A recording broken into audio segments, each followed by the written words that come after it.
All right, we are here with the aftermath of Disco Elysium. We're going to watch a few videos on the content, and that is what we're doing before we do Scroll with a Gun. All right, YouTube? So there we go. Disco Elysium, how it was made. Everyone says this game was... Well, this is an indie game, right? This is from a studio that... I don't know if they had other games, I'm not sure, but I guess we'll see. All right, let's do it. Let me just swap over to just chatting.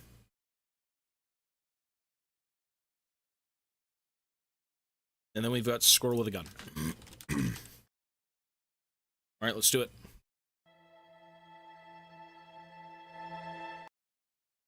How Disco Elysium was made documentary. Sorry, this is from that guy Glenn. That guy Glenn.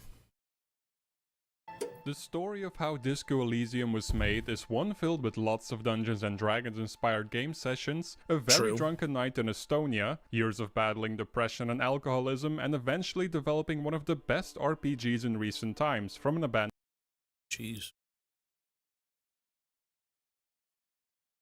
abandoned building. Disco Elysium's inception goes all the way back to 2005, when Robert Kurvits and his friends were having a fun, alcohol-filled evening in Tallinn, the capital of their country Estonia. They began talking about how tired they were of being poor and ill-fated, and decided to start a creative collective with the goal of making their artistic voices heard. It would take at least another decade before making a video game was even remotely on their minds, and instead kept busy producing books, music, poetry, and paintings. That's fun. Robert, for example, was the lead singer of a rock band called Ultra Melonhul for many years. During his off time, he and the rest of the artistic group would all play a pen and... I feel like whenever you get into creating something, you typically want to create a variety of things, right? Like if this guy was doing all this stuff before he did the game, or vice versa, you know, you kind of dip your fingers into different mediums, right? Like Ivana does digital art, but she also does physical. She's painted. She does cosplay. She does a bunch of different things. Even me, I would sketch. I would do stuff like that. I played music, right? Yeah, I enjoy drawing and all that jazz. It's a pretty common thing, I think, when you get into one thing that you want to kind of dip into others. It's cool. Everything kind of leads into each other. Paper role-playing game inspired by Dungeons and Dragons. Robert and his friends came up with the pen and paper game and its many systems themselves, which had evolved over multiple years. It started from a Bronze Age setting and characters to a more medieval setting and kept moving through historical periods from there. Finally, it landed on the modern day setting that would ultimately become the starting point for Disco Elysium's world and characters. The following years, Robert met two vital people that would later help him develop his dream project. The first one is Alexander Rostov, who would ultimately become the art director for Disco Elysium. He was immediately impressed with some of the images of the characters and maps Robert and his friends used during their game sessions, and saw an opportunity to expand on it. The second crucial person Robert met is Kaur Kender, a novelist who also understood the importance of business and advertising. Both Alexander and Kaur quickly joined Robert's group of creatives, and in 2009 they officially named themselves ELYSIUM, which in Russian can be read as either from the mind or for the mind. Meanwhile, Robert was writing his very first novel titled Sacred and Terrible Air, and decided to have It's so, you know what? I would like to write a book one day. It's cool to see, somebody said yesterday that like, there's a book about Disco Elysium. I'm not sure if it's like, has anyone read the book of Disco Elysium? How old is this video? 3 years ago. Does anyone even know of the book of Disco Elysium? Sec. Disco Elysium. The Sacred and the Terrible. It's literally this one. Disco Elysium book is not very good.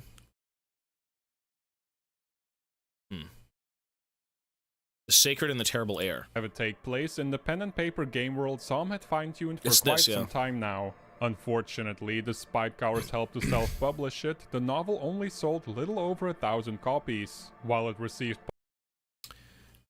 You know, that's pretty good though. 1,000 copies is good. Positive even reviews, if you're it was by all accounts creating something is tough, failure, man, and having people Robert interested. had not only thrown so much time into the novel, but also so much of himself. The book's failure was a very personal and emotional experience that launched him into a deep depression, causing him to struggle with alcoholism.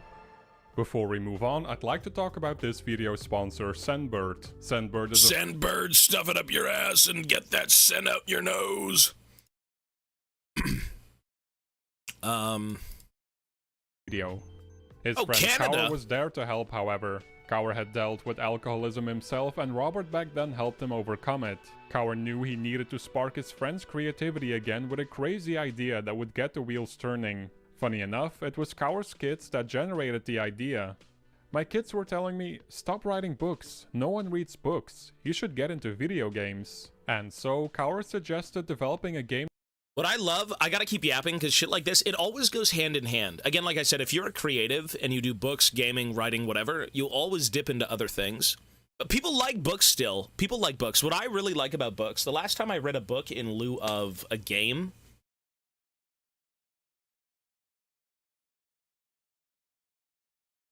that's not what he did here, but... Hi, Mochi! Has anyone read a game book? Has anyone read a novel that, like, coincided with the release of a video game? I think the last time I read something that was with something else, you did? Did you read Metro Scorn? There's a book about Scorn. We're talking about a novel, though. Not like an art book. I know they did an art book for that game. Gay book. Well, books are like the worst medium to get information to people because they're the most tedious. But there's some of the best content out there because it's all your imagination and it's whatever the fuck you want to cook, you can write. In an age of computers and technology, books are like the worst thing for people. Not that they're bad, not that they're not worth your time, but people want immediate action. They want, I gotta do this, I gotta do that. I mean, audiobooks are amazing. If you can get really good voice actors and do audiobooks, that'd be insane. And those are insane, because I've had a few. Roadside Picnic. Well, books are great. Well, what I'm saying is, no, books are, I read books. I haven't read one in a while, but, like, I used to read quite a bit. A lot of, like, Warhammer Fantasy, stuff like that. Metro's a game based on a book. Those games are great, though. Those are great. Like, I really do like books. Books are awesome. Books are, like, relaxing, but they also give you so many more details that you'd never get anywhere else. Right? Like, it's such a great thing. I'll say this in regards to, like, Warhammer. Because that's the last stuff I read. I get more satisfaction from a good book than from a game or movies. I guess it just depends. It depends on what the content is. No medium can't beat our imagination. Well, not everyone's very imaginative. Not everyone can sit there and be like, oh man, I can visualize this whole novel. That's what I do. I visualize everything when I read, because that's the point of reading, you know? Books are great. And again, like I said, there's a lot of freedom when it comes to books. You have so much more room to explore and expand on stuff. So, like, for the sake of Warhammer, you may have the miniatures, you may have, like, the standard army book that tells you the very basics of, like, characters and different locations. And then in the books, it's, like, really nitty-gritty details, like, oh, the guy had a pouch in this and festooned with fucking bolts of lightning, whatever it may be, right? Like, so many crazy cool details in books that you'll never get anywhere else. And it's just that type of medium where, like, you don't need so much money to do it. You just have to be creative and good at writing books, and you can make it as vivid as a game. But, like I said, for today's times, I think it's hard, but it's very commendable. If you can write books and have them be successful, that's cool as shit. Together, set in the world song or even if they're not successful, that's cool still. Years. Robert hadn't considered making a video game until now, and wasn't really convinced of attempting something he might fail at yet again. I wasn't going to do a video game. I was thinking that we'd failed at enough things, and I was just going to keep drinking. Despite his negative mindset, he discussed the idea with Alexander, who instantly got excited to work on a game set in their beloved RPG world. His enthusiasm convinced Robert to at least give it a shot, and wrote a one-page synopsis to communicate his vision for an innovative RPG. AD&D meets 70s cop show in an original fantastic realist setting, with swords, guns and motor cars, realized as an isometric CRPG. A modern advancement on a legendary Planescape Torment and Baldur's Gate. Massive reactive story. Exploring a vast, poverty-stricken ghetto. Deep strategic combat. Kaur vividly remembers reading the synopsis for the first time and imagining the massive potential it held. Now that the concept was taking shape, it was time to officially start development in 2014. Robert had regained his creative spirit after seeing Alexander's excitement over the project and decided to go all in once again. He completely sobered up and even gave up smoking. In order to become the best possible writer and designer he could be, he started exercising regularly, eating healthier, and paying close attention to his anxiety levels. Unfortunately, this just sounds like Harry Dubois. This is just what you do in the game to, like, manage to be somewhat competent, in your case. Zom barely had any money to fund their project and zero experience with making. I mean, I really like the look of Harry. I mean, the whole mutton chop thing is very... I mean, it's very detective-y. It's just kind of like a gruff, you know, 50-50. It's like, you could be charming, but also kind of a thug. Estonia, at least at the time, only had one other game studio, meaning local talent was hard to come by. On top of that, they chose to create an RPG, which is perhaps the most difficult to develop. The RPG is like the crown jewel, the most complicated thing to make. Everyone says you can't QA it. An open world RPG, are you insane? It just felt like it's completely beyond any of our abilities, beyond anything we could do financially, even intellectually. The cards were stacked against Sam, but Robert and the rest of the team had too much faith in the project and their abilities as artists to give up on the project now. They first took care of their financial situation. This is really cool, too. All the concept art for this game, I mean, we had these hats, right? We had this one from the bunker. That's the propaganda bunker one. This one we got from my garbage can, I think. Never had this one. The lorry cap, never. The Sumerian, I think we did have. Kaur sold one of his most precious belongings, a Ferrari he had bought to one day hopefully drive it to the Cannes Film Festival to receive an award. Soon they received more investments from friends and other people who were sold on a game with a massive open world and endless possibilities. To cut down on development costs as much as possible, the developers opted to work from an abandoned gallery in Tallinn. It not only provided plenty of space for the entire team, but it was also right next door to where Kaur lived. I'm here to sell you something. No, you're not gambling! Don't gamble! Don't gamble! Year of development was focused on creating a distinct visual identity and developing storytelling mechanics. While Alexander had already made some artwork for Robert's novel, translating it to an interactive medium was a whole different ballgame. To speed up. Holy fuck, Everart's a freak. Look at this guy. Oh my god. I mean, that's really just what he looks like, though, right? Like, that is ghoulish. The process and get in sync with each other, Robert and Alexander worked in the same room so they could inspire each other. Robert got story ideas from seeing Alexander's art being drawn right in front of him, while Alexander was able to paint scenes Robert had written minutes before. That's Their cool. teamwork paid off, cool. and the moment they saw one of Alexander's paintings depicting Revachol, the fictional city Disco Elysium primarily takes. So these were all done physically. These were all like oil paintings. Is that really the case? That's cool as shit. Was all of this art done, like, on a canvas? Or, like, little... Was it really? I mean, maybe. I don't know. I don't think I've seen this image, but it kind of looks like Harry. In front of him, while Alexander was able to paint scenes Robert had written minutes before. Their teamwork paid off, and the moment they saw one of Alexander's paintings depicting Revachol, the fictional city Disco Elysium primarily takes place in, they knew they had something special going. Those early explorative months were some of the best according to Alexander. Cool.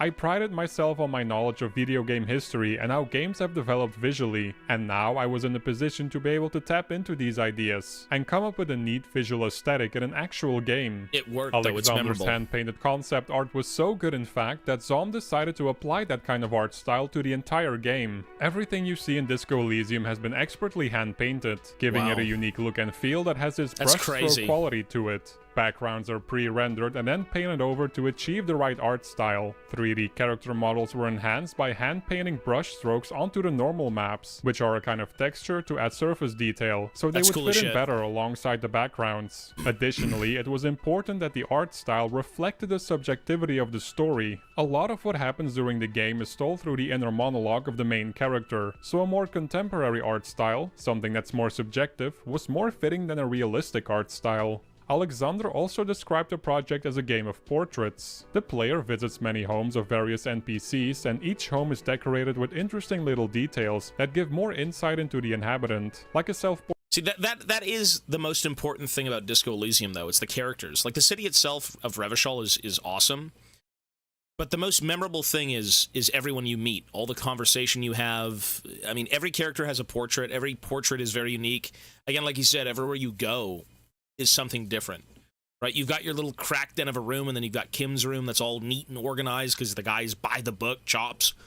You go check out, what's his name? The fucking, the guy in the fucking, he's with the Sunday friend, and it's the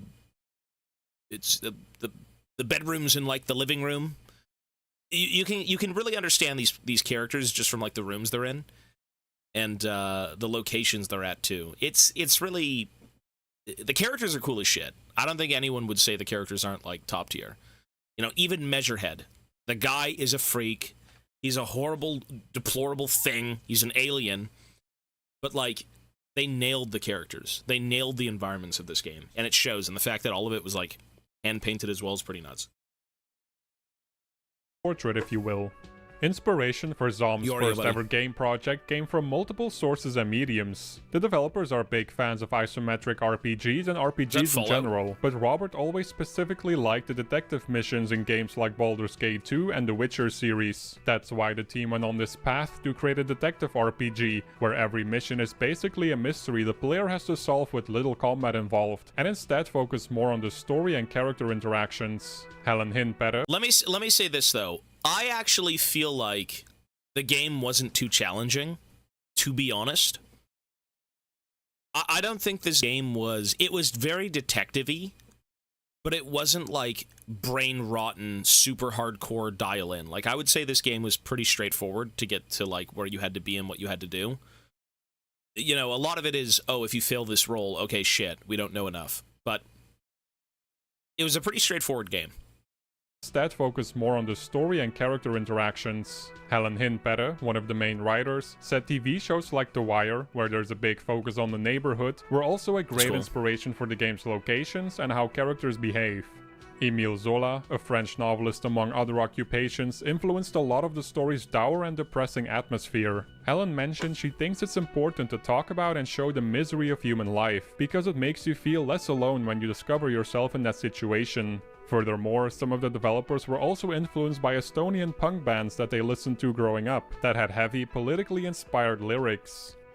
One of the first ideas they had for Disco Elysium is a mechanic called the Thought Cabinet, and was born from trying to come up with a way to reward players with anything other than more traditional RPG items like ammo and potions. See, the story of Disco Elysium simply doesn't require the player to constantly be killing people and picking up loot. So Zom needed to come up with something else for the player to collect and get a sense of progression and satisfaction. The team describes the Thought Cabinet as an inventory for your thoughts and ideas that can be used to progress missions, discover more possibilities, and further shape the protagonist. It's probably the feature that's been talked about the most by reviewers and fans of the game, which is no surprise since it's the central feature that influences other parts of the gameplay. The game's locations are rich with thoughts to collect from having conversations with NPCs, and once you've collected a thought, it can be equipped and grown over time to increase certain skills. As a result, each time you play, you can develop a different type of character with completely different ideas and personality traits.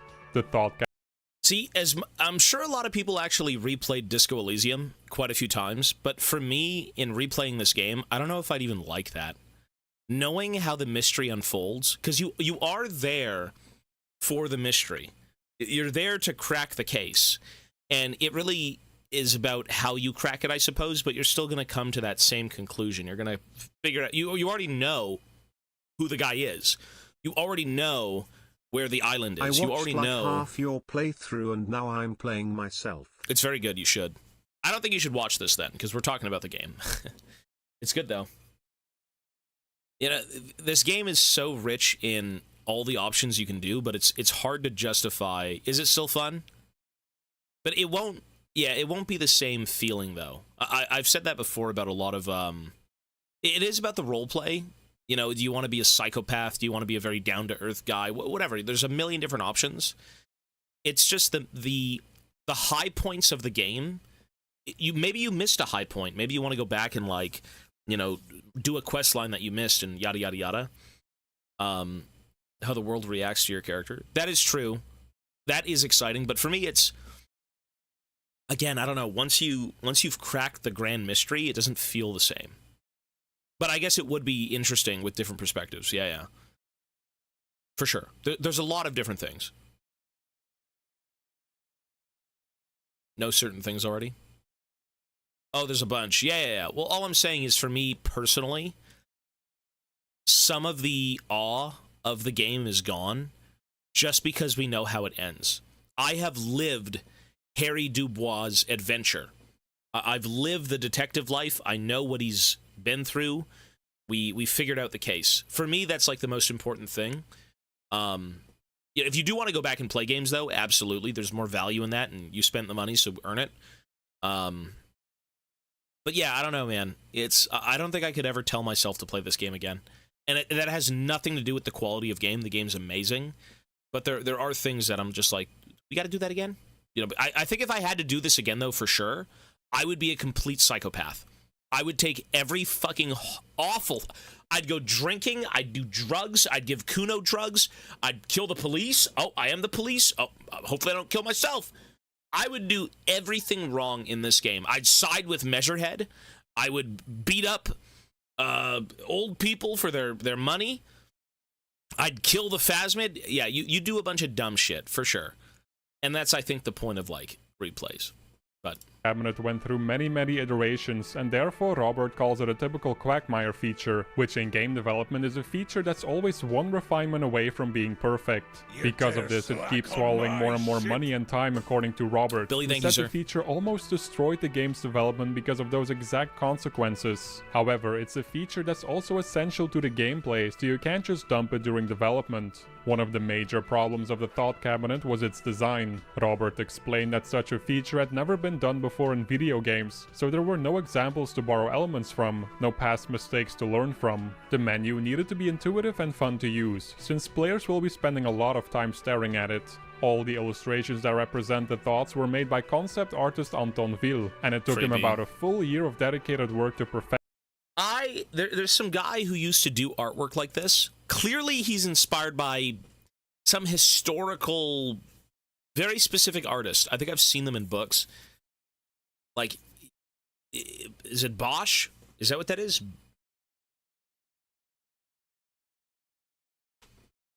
Okay, it's Bosch. Yeah.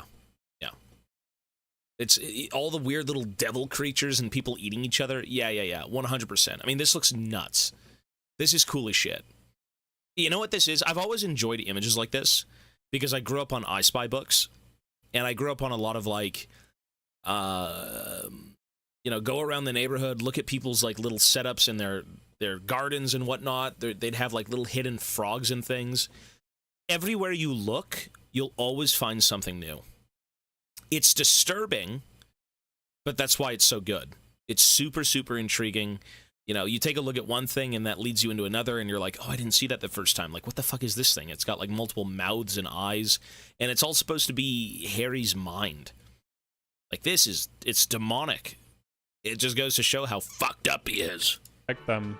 People that have played Disco Elysium know a lot of time is spent simply reading text, so Zaum devoted a huge amount of time creating a dynamic dialogue system that was easy to use and understand. One of the things they discovered is that it's best to place the main text box on the right of the screen, rather than in the lower middle where you lose a lot of real estate on the screen. True. Robert explained to GameSpot that people are used to looking at the bottom right corner on their computer screen, because usually that's where your clock is, your messages and so on. It's also where your right hand is, and so where your computer mouse is, said Robert. Therefore, Zaum placed their text box on the right and had text appear from the bottom going up. Afterwards, they began looking at how other text display systems work and what makes them so appealing. The developers realized that a lot of people say they don't want to read text because it's boring, so they needed to find a way to make reading fun and addictive. Okay, so the craziest thing... So, somebody said they ended up bringing in voice acting into this game for, like, the definitive edition. So how many years were you without voice acting in this game? Because I don't think I would have enjoyed this game as much if I had to read everything. 3 years? Oh my god. You know what? You learn. If I had to make a game like this, I would find the best motherfuckers out there to voice every character and to bring them to life. Like, as much as I do like the idea of conversation and reading things, the fact that everyone's reading back to you, it is about money. No, it is, and this is an indie studio for sure. And with the money they made, they were able to hire voice actors and bring them back in and say, hey, we need you to voice our game and let's re-release it. You're right, though. You are right. But, you know, maybe you could find family members. You know, hey, Dad, you want to come voice act? Maybe the guy wants to voice act as a character, right? It's a good lesson. Yeah. Of course, at the end of the day, when it comes to making anything, money is number one. You can't cope. Money is the most important thing when it comes to being a creative and pursuing a project like a game, right? You can't quit your day job and make a game. No, you're not getting paid by anyone. Same thing with writing a book, you know? So a lot of these guys, that's one of the most commendable things about gaming to begin with, is that people make it happen and they bet on themselves. They believe in themselves and what they're behind, right? And they're so proud of it, they want to release it, get it out to the world, and they hope people love it, right? I think at the end of the day, a lot of creative people are like that. You know, you do it, you enjoy it. AI voices, I wouldn't do AI voices. It was voice acted, but now it's fully voice acted. I don't think I'd use AI voices. Yeah, I wouldn't do that. I think when you do a lot of art, when you're really, really into art, I think everyone's different, though. If you want to, I mean, I can't stop you. But the coolest thing about voice actors is they do portray someone, and they do bring someone who doesn't exist to life. Voice acting is one of the coolest things out there. You know what you could do is you could use filters. Is that AI if you filtered your own voice and you voice acted the whole game? Is that still AI? We're talking about text-to-speech AI? I think that'd be cool. That'd be really cool, though. If you didn't have the money to hire people and you wanted to use filters and things to voice act different characters, I mean, you would have to make them sound drastically different to kind of get it across that these are real people. But that could be cool. Fake and generated. Yeah, I don't think I would do that. Personally, though. But again, if people want to for their own little endeavor, I mean, it's your choice. It's your project. But yeah, I mean, that's cool. The choice is no voice acting or AI. Well, here's the thing as well. Are you proud of it? I think a lot of these creative people are very, very interested in what they're doing, far beyond a paycheck. And they hope that their projects can sustain them. But at the end of the day, a lot of these games are made through the love of the medium, the love of detective games, the love of writing, the love of all this stuff.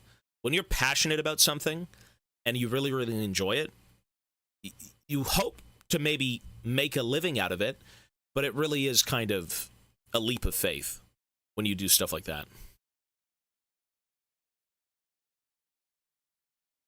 Clean out the recordings.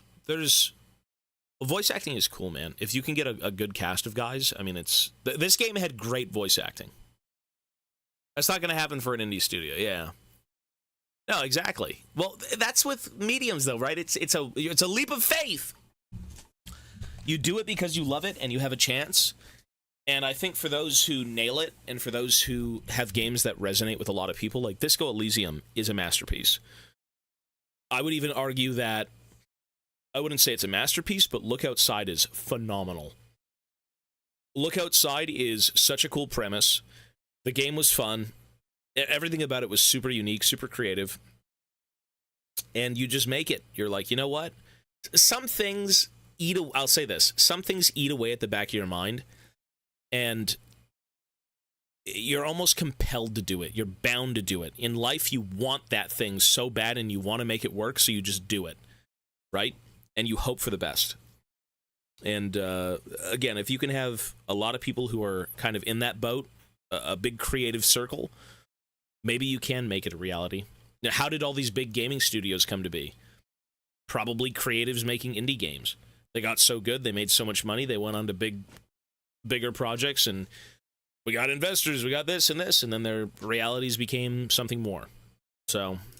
Surprisingly, Twitter is the one display system that stood out the most during their research, and the team believes the social media platform has perhaps the most snappy, fast, and involving display system. For instance, it's no coincidence Twitter has column-shaped text boxes. It's one of the best ways to present text, and is often used on digital platforms and also physical displays such as newspapers. The intuitive way you scroll through text and the fast and snappy controls made Twitter their main inspiration, which is clearly visible when you look at Disco Elysium's final dialogue system.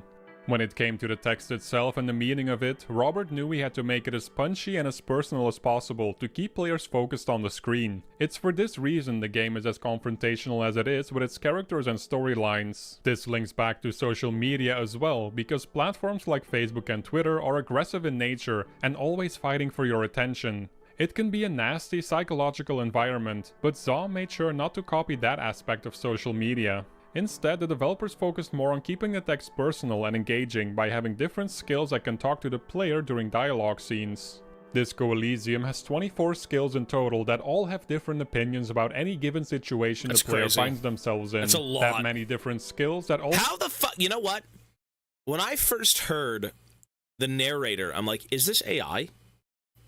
And then someone's like, no, the guy actually did it. The fact that he voiced everything is fucking insane.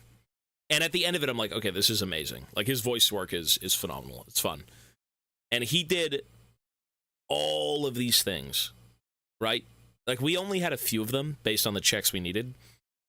Some of them we've never heard.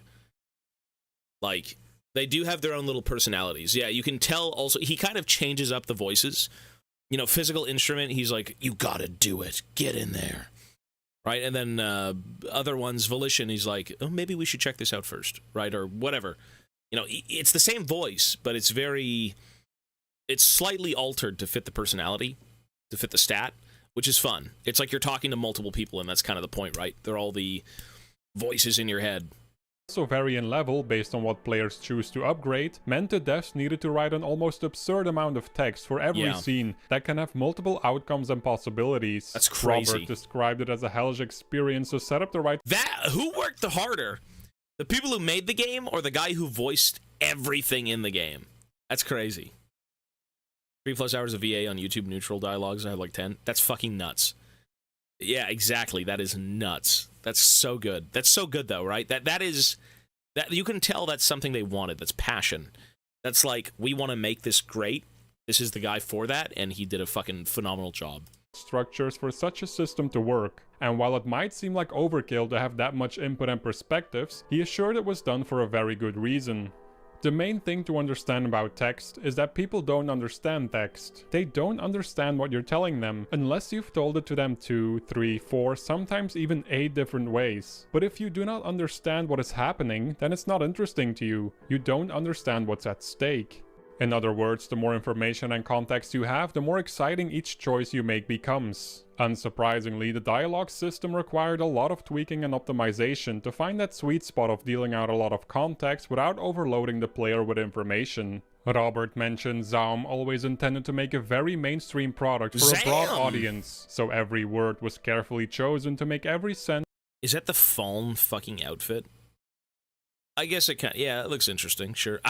This is not a Harry Dubois outfit. Just that's not him. So every word was carefully chosen to make every sentence as clear and comprehensible as possible. That same kind of care was also applied to the programming and animation. The studio chose to develop the game with Unity and created animations based on real footage of natural body language to get all the small intricate gestures right that you might otherwise miss. To avoid things looking wrong or weird in the isometric perspective, the writers, designers, and animators worked closely with each other to provide constant feedback.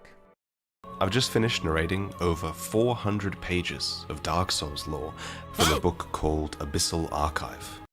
That's With a more Vati defined Video. visual identity and a solid dialogue system to tell its story, the game was making good progress. At this point in time, the developers were still Vati working ad. from their abandoned gallery in Tallinn, but things started to take a turn in 2016 when they were able to secure its first round of venture capital after officially founding their game development studio. Zaum used part of the money to hire a band called British Sea Power to create the game's soundtrack. It's a This good led to a soundtrack, too. meeting It's between awesome. the studio and the band in Birmingham, and it almost immediately felt like home to Robert and the rest of the team. Aside from this immediate connection, the UK was rich with opportunities and talented developers that could help turn Disco Elysium into something even greater. What's more, the team also thought that marketing their game, let alone continuing developing it from Estonia, would have been very difficult. It's a mental situation. It's not really good for doing creative work, because the whole time you feel that actually you should be digging something, or practicing your shooting, or preparing for war. It's not really a video game friendly situation. In London, it's so much easier. Around this time, Zaum's project went by the title No Truce with the Furies, and while the team initially wanted to That was one of the titles we got for the church. They're like, oh, I want you to name my church. I named it Disco Elysium, because fuck yeah. No Truce with the Furies. I'm glad that was not the fucking name. Disco Elysium is so much better. No Truce with the Furies. Yeah, Disco Elysium's better.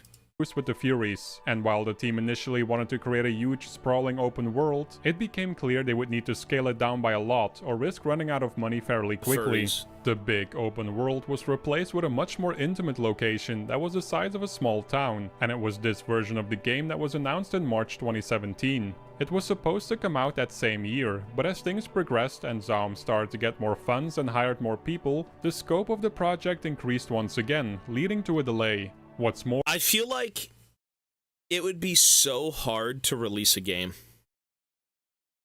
When is enough? When is enough enough? If you get more money, if you get more hands on deck, if you get more talent, you want to push bigger and bigger and bigger and grander and just create a million different things. How fucking hard would that be? Right? When is it enough? When do you think your baby can be sent off into the world to either be absolutely butchered or worshipped as like one of the best written games out there? You never feel like it's enough. Exactly. Because you have all of these creative ideas. You have all these things that you want to do for people. It's not necessarily about you. Obviously, when you create a game, it's like, how do I make this fun for people? I'm not saying I've made a game. I can't say it in that regard. But I would imagine it would be like, how do you make this fun for players? Because that's the number one thing. Is the story interesting enough? Are all these, different UIs and things fun to stare at, fun to click? I would be scared to release something like this. You're just like, it's done. It's finished. Press the button. It's over. Get it out there. or some of the core That's staff scary. were also busy moving from Estonia to the UK. As more and more developers Yeah. came on board, it became increasingly difficult to manage what all the writers were adding to the story and characters, since no less than 10 writers were simultaneously working on the game in the later stages of development. Luckily, they discovered a software tool called Artisy that offers a robust templating system, support for cooperative editing, and a flexible interface that makes handling complex, branching, Lovecraftian-looking Jesus. monstrous dialogue trees, as Robert described it, manageable. Speaking of complex dialogue trees, the team wanted to give players as much freedom as possible in pursuing ideas and thoughts, no matter how dark and controversial they might turn Giga out to Chad. be. Some situations in the game are so dark, in fact, that the game's editors advise I actually like that some of these options are pretty dark. It's not that I would side with Measurehead and be a turbo racist, but if you wanted to press buttons and have a conversation with the guy to pick his mind and see what he's on about, I like that that's in the game. It isn't a game that what felt so real about the game is that everything felt authentic. People felt believable. People felt real. Yeah, exactly. Like, these people exist in the world. Measurehead is a real person somewhere. Is he like an 8-foot-tall, giant, turbo-racist full of tattoos surrounded by women? I don't know, maybe. But a lot of that game was very... You know, you had things like the Pale... You had the Crab Man in the church and stuff like that that were very... they were a little bit far-fetched, for sure. You even had the Phasmid. The Insulindian Phasmid. Which is, yeah, it's a cryptid. But everything surrounding that felt grounded. It felt gritty. It felt like the world was alive and not very well.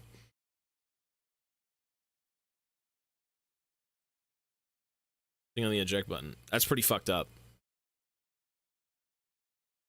Yeah. It is cool, though, again, like, they give you all these options. They let you pursue the game in whatever fashion you'd like. Can you change that? Well, I'm not going to go back to it, but... Super Rich Man? I don't think I met that guy. Maybe, maybe not. You know, you really do roleplay. It's a roleplay game. You literally just roleplay as whatever character you believe in. You take the leads that you're given, or you don't. You know, I'm sure there's multiple ways to do all these things. I'm sure you can literally beat the game being an absolute bumbling idiot. I'm sure you could beat the game without even leveling up a stat. Is that true? Right? Like, you could probably do tons of shit. 1-4, hello, sir. Ideas and thoughts, no matter how dark and controversial they might turn out to be. Some situations in the game are so dark, in fact, that the game's editors advise the devs to take them out. Robert said in an interview with Game Analytics that they don't care about leaving a good impression of themselves as writers, but rather focus on entertaining and accommodating the player at any cost. Disco Elysium... I do think when you're trying to fabricate a world, when you're trying to create something, especially so... a world that's very... Well, I guess everything's kind of political. But for the sake of Revachol and stuff like that, again, you need some pretty out-there conversations. You can't dial things back. You can't really sanitize it to please everyone. It's like, oh, the guy just killed 5 people, and he's spouting racist things in the street. It's like, console the man. I'm so sorry, sir. Shake his hand. Thank you. Like, you gotta go all in. Like, I'm sure you could do those, and then it's like, put a bullet between his eyes, right? Or yell at him and do nasty things, right? Just as he did. It's a layer of, like... what's the word? It's a layer of honesty, I guess you could say. You sanitized Harry. I did. I thought that was just him. That's how I believed Harry was. You know? I liked it. It's all about player choice and trusting the player to solve missions in any way they want, in any order they want. So you can go on a really dark and twisted path, but you don't have to.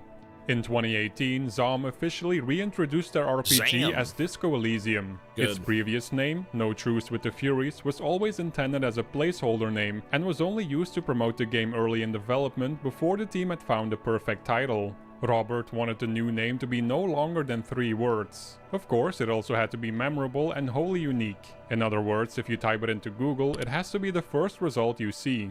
When dissecting the title, the disco part is meant to reflect the protagonist, and this comparison becomes more clear. Wait, is that the whole picture? No. What the? That's not the whole picture, right? That is not the picture, is it? Is that the entire picture from the portrait that you get? As you get to know the character. Disco also means I learn in Latin. It's with the green jacket, Elysium is the world the game takes place in. Therefore, I learn Elysium. After 5 challenging years and thanks to over 100 talented contributors from all over the world, Disco Elysium was released on October 15th, 2019 for PC and received universal praise. Yeah. Its story and dialogue system especially took gamers by surprise of how well everything was thought out and how much freedom you have as a player. The quality of the writing itself was also highlighted by multiple reviews. Zaum had more than succeeded in their hopes of creating an innovative CRPG that relies mostly on story, exploration, and dialogue. To underline their artistic achievement, this game is so well written that, like, basic dialogue and conversation is as exciting as a Dark Souls boss. In my opinion. The writing of this game is like Dark Souls, but written form, not visual. Like, it's actually very fun to converse with people. It's insane how well this game is, or how good this game is, and how well the dialogue is. Watching YouTube since 2017. Hello, sir. 8 years. Hey, we're gonna be here for 8 more. Jamrock Hobo. I looked up a little bit last night before bed on my phone. I think I saw Jamrock Hobo's channel. We'll take a look, though. But I didn't watch any videos. I've just scrolled through, like, the basics of content. Zaum won multiple awards for Disco Elysium, most notably in 2019 at the Game Awards, where it was nominated for 4 awards and managed to win all 4. No other game that day was able to match or surpass that achievement. After release, it quickly became the top-selling game on Steam as well, and after a year, the game managed to sell over 1 million copies. Now that Zaum was not only a well-respected studio in the game industry, but also made quite some profit with Disco Elysium, the team set out to make their game even better, and began working on an expanded version called The Final Cut. It was first announced at the Game Awards in 2020 and features voice acting for every piece of dialogue, awesome. More quests, more animations, and so on. The addition of voiceovers for all the dialogue was by far the most difficult part to accomplish, since over 1.2 million words needed to be recorded by multiple voice actors around the world. It took no less than 14 months to get the job done. The developers intended to include all this extra content in the original version, but dropped it in favor of getting the game out the door sooner. What's interesting about the Final Cut's release is that the Classification Board of Australia refused to give the game any kind of rating, effectively banning it across the entire country. The board didn't like the game's depiction of sex, drug misuse, or addiction, crime, and cruelty. Simply didn't like the game's depiction of sex, drug misuse or addiction, crime. Are you stupid? The game is M-rated. It's 18+. Why? What rating would you give Disco Elysium? It's an 18+ game. That's it. How could you not give this game a rating? I don't get it. Like, it's M for mature, 100%. Do they even do game ratings anymore? Is Disco Elysium even rated? What mature rating is Disco Elysium? M for mature. Disco Elysium, the Final Cut, is rated M for mature. Blood, sexual themes, strong language, use of violence, and drugs. Someone said, is this game okay for a 15-year-old? Hello, I am a 15-year-old and I've been looking at Disco Elysium, and now it's on sale for PlayStation, but I am just not sure. Just stick to the iPad. Stick to the iPad, son. There's no fucking way. How the fuck is a 15-year-old gonna play this? Maybe?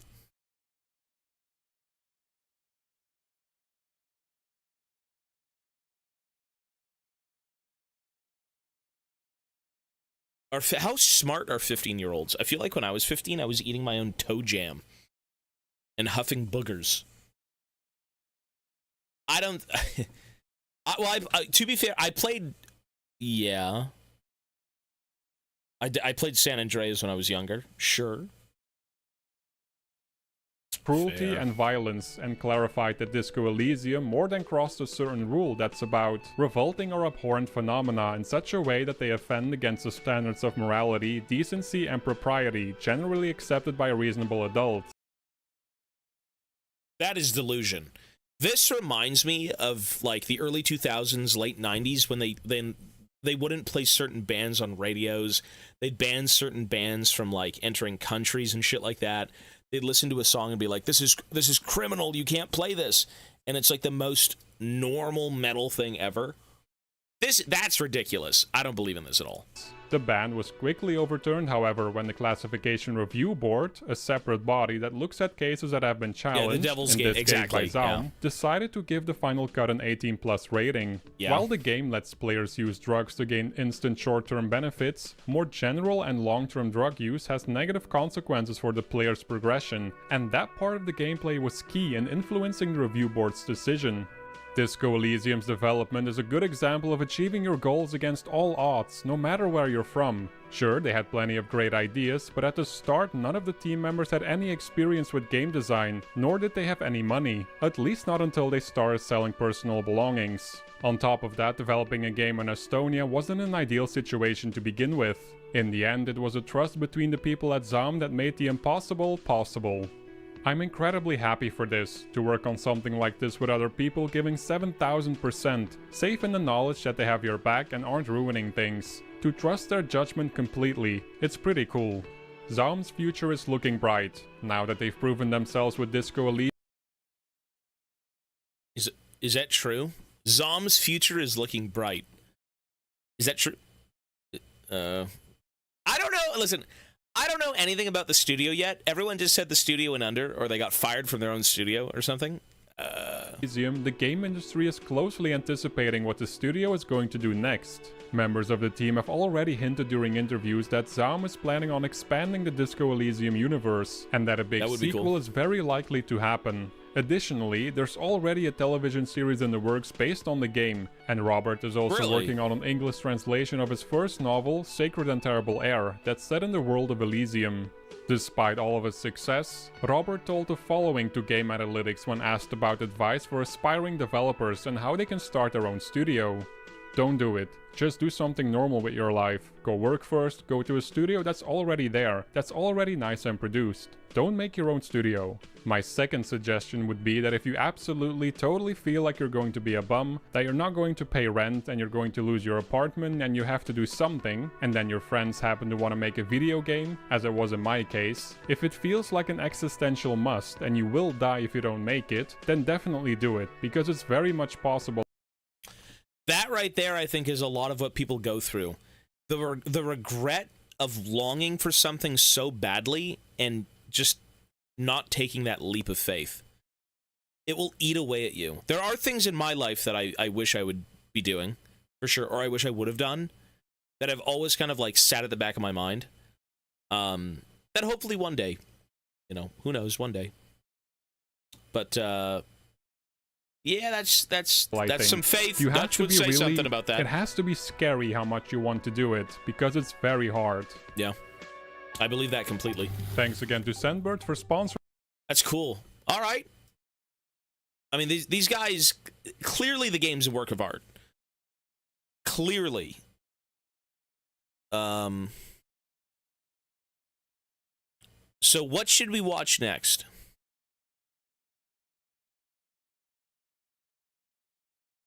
What about Disco Elysium Studio? Drama? Is it drama? How Disco Elysium was stolen from its creators. Forge your collection of new Warhammer metal. Metal posters with Displate. Not the sponsor of today's video. Posters from Displate. Original artwork. As a guy who reviews video games for... So this is Robocast.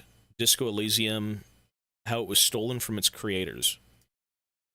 living, I try to focus on games that have something going for them. Games that are fun, engaging, and that have players that keep returning to play them on a regular basis. Games that you could call cult classics. And one of the most common factors... And I do feel like Disco Elysium is one of those games.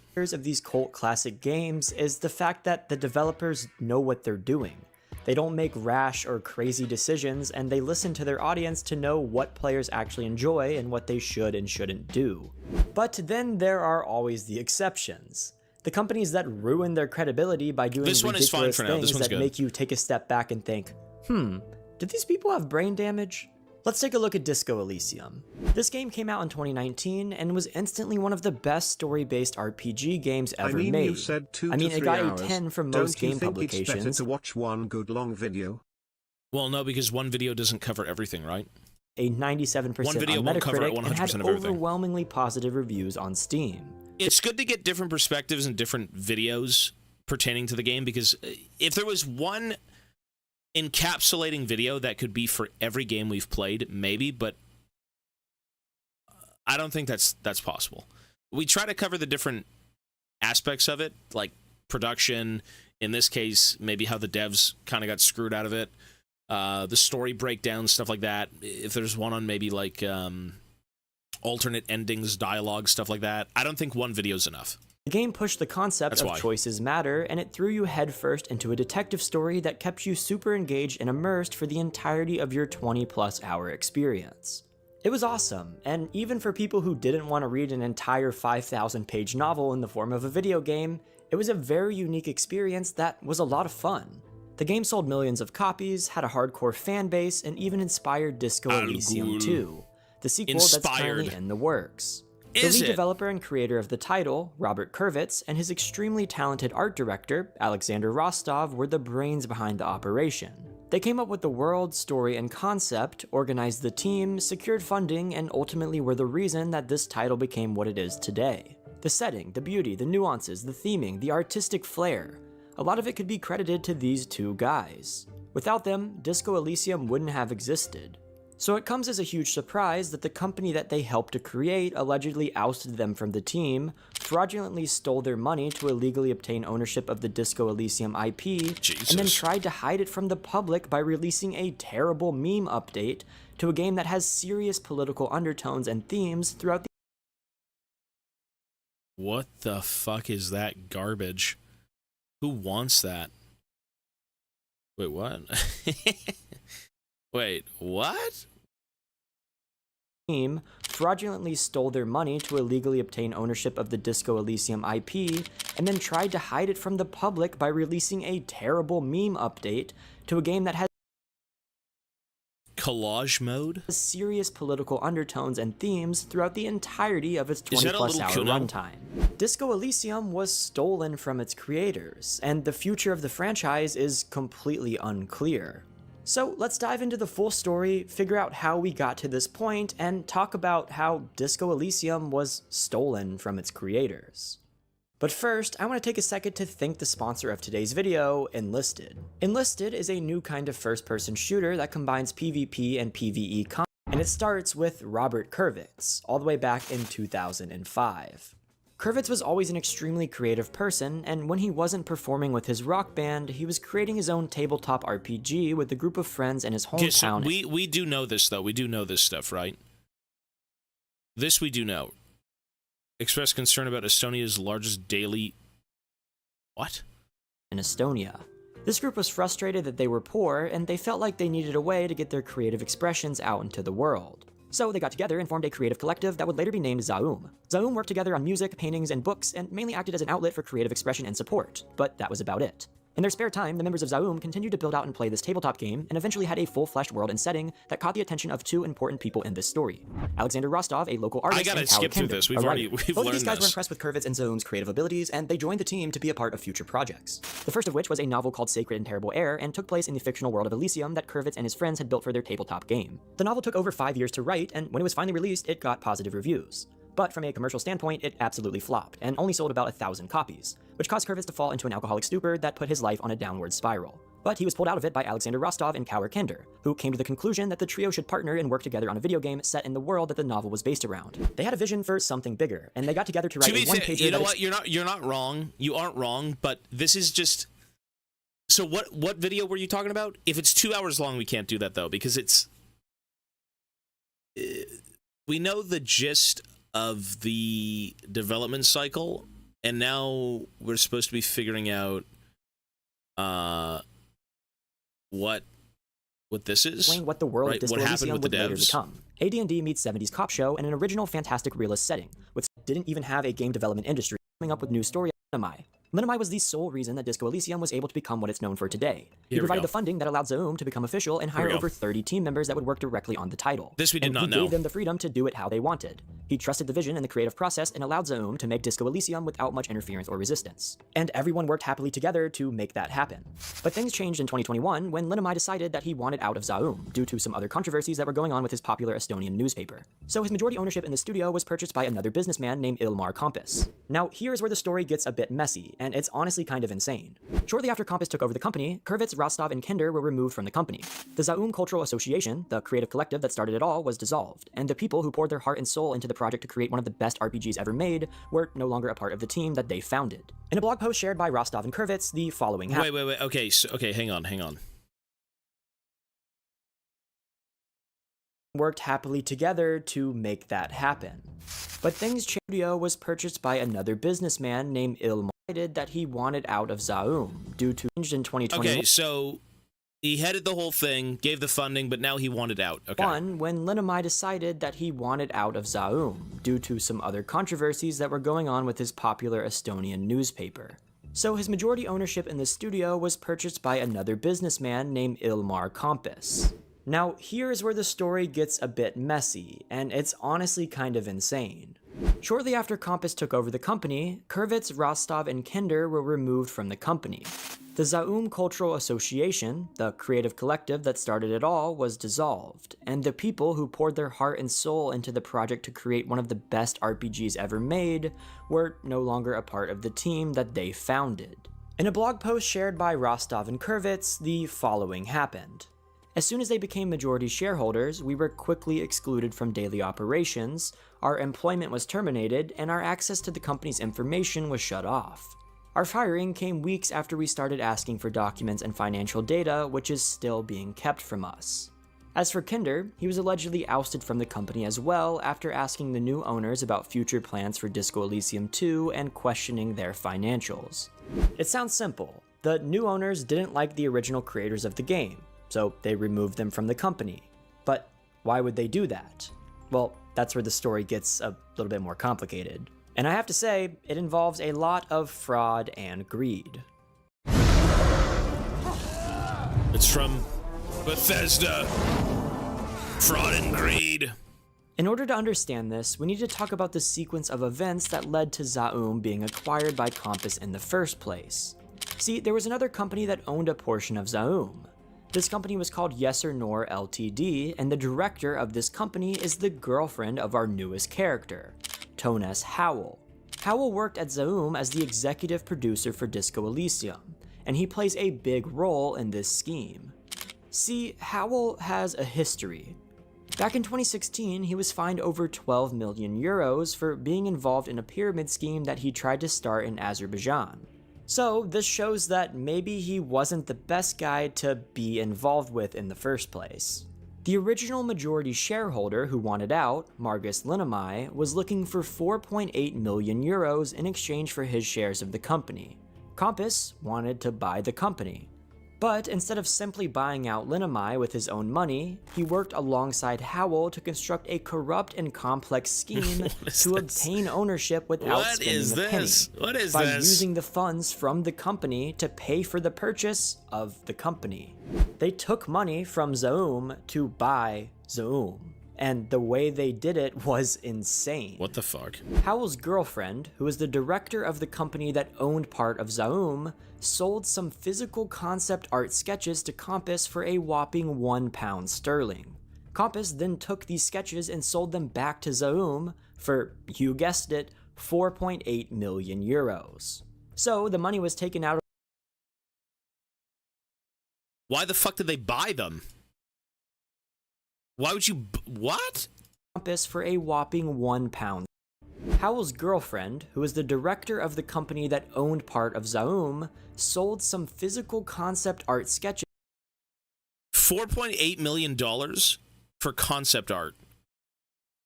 Yeah, I don't think it's... unless it's like an entire, you know, like planet's worth of concept art, and the game's not out yet. Okay, maybe. But like what? To Kompis for a whopping £1 sterling. Kompis then took these... Sorry. They're both in on it. Sorry, I'm stupid. Sorry. I'm stupid. My bad. Sketches and sold them back to Zaum for, you guessed it, 4.8 million euros. So the money was taken out of the Zaum bank account and put directly into Compass's bank account to basically reimburse himself for the purchase of the company. And the trio that was fired were still minority shareholders in Zaum, which means that it was their money too. After this fraudulent acquisition, the new owners took steps to reduce the amount of power that the original owners had by demoting them from partial owners to basic level writers and artists. These demotions caused Rostov and Kurvitz to be frustrated, which resulted in them being ousted out from the company in the hopes that Compass and Havel would now have full control of everything. Compass didn't care about the longevity of the studio, and he only wanted an opportunity to sell it to larger publishers like Tencent and Microsoft and to cash out money from this fraudulent deal. And this is an entirely... This is what happens when passion meets corporate greed. This is what happens when artistic ingenuity, unique people with amazing ideas meet capital in all the wrong ways. On-brand fashion, considering that Howell was convicted of fraud, put in prison, and forced to pay back nearly 12 million euros for a pyramid scheme he tried to start a few years earlier. Damn. The entire situation is filled with red flags, and Howell's involvement at all already triggers an alarm. He couldn't buy the company because he owed 12 million euros to the government, so he used his girlfriend as a pawn to get his friend Compass to buy the company for him. And while this takeover was extremely questionable, it didn't change the outcome. The trio are still unaffiliated with the new Zaum, and at the end of 2022, multiple lawsuits were filed against Compass to make him repay the money that he stole for the acquisition. The money was repaid to the studio, which caused Kender to drop his case, but Rostov and Kurvitz are continuing to push for wrongful dismissal and claiming that paying back the money doesn't fix the problem, and doesn't change the fact that majority ownership in Zaum was acquired through fraud. Even with all of this, Zaum is claiming that Disco Elysium 2 is still under development, without the original team members involved. Dead in the water. Because that'll definitely reassure the fan base of a game with a cult following who loves the creators that it's in good hands. Yeah, that's a great one. Good job, guys. You really solved the PR problem. Yeah. These people are so out of touch that unless Kurvitz and Rostov win the case, Disco Elysium 2 is probably not in good hands. Sure, maybe it could still be a good game, but I don't see the value in supporting it without the original creators being involved. And best of all, in the middle of this entire lawsuit and PR disaster, the team at Zaum decided to release a photo mode meme update in the hopes that, you know, maybe this little update here will draw some of the limelight away from the bad things going on. Because I'm sure a lot of journalists are going to make a lot of time creating articles on how a photo mode for a story-based RPG is the most revolutionary thing in gaming history. The irony in this entire thing is that Disco Elysium was centered around a politically charged, anti-capitalist message, and the thing that destroyed this lovely game is the same thing that the game was preaching against. We'll have to continue to watch and see what's happening with this situation, because it is by far one of the most interesting stories I've seen in gaming in a very long time. So if you want to keep up to date with that, go and follow me on Twitter. I'll post updates as they come out, and I mean, that is ghoulish. That is pretty ghoulish. As I said, the creatives get fucked in the end. They're not the ones with the money. They don't make the big shots, unfortunately. But they've got the talent.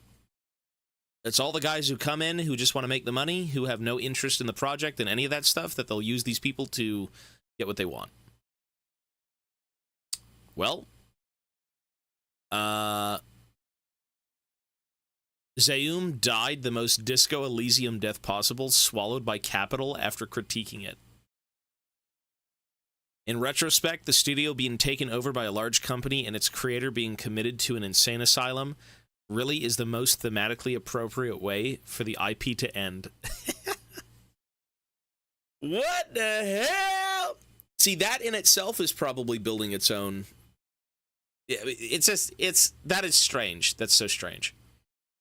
Very, very strange. Okay, so what other videos?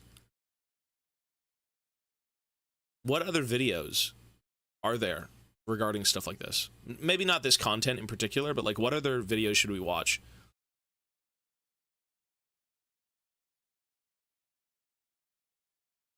There's the Jamrock Hobo guy.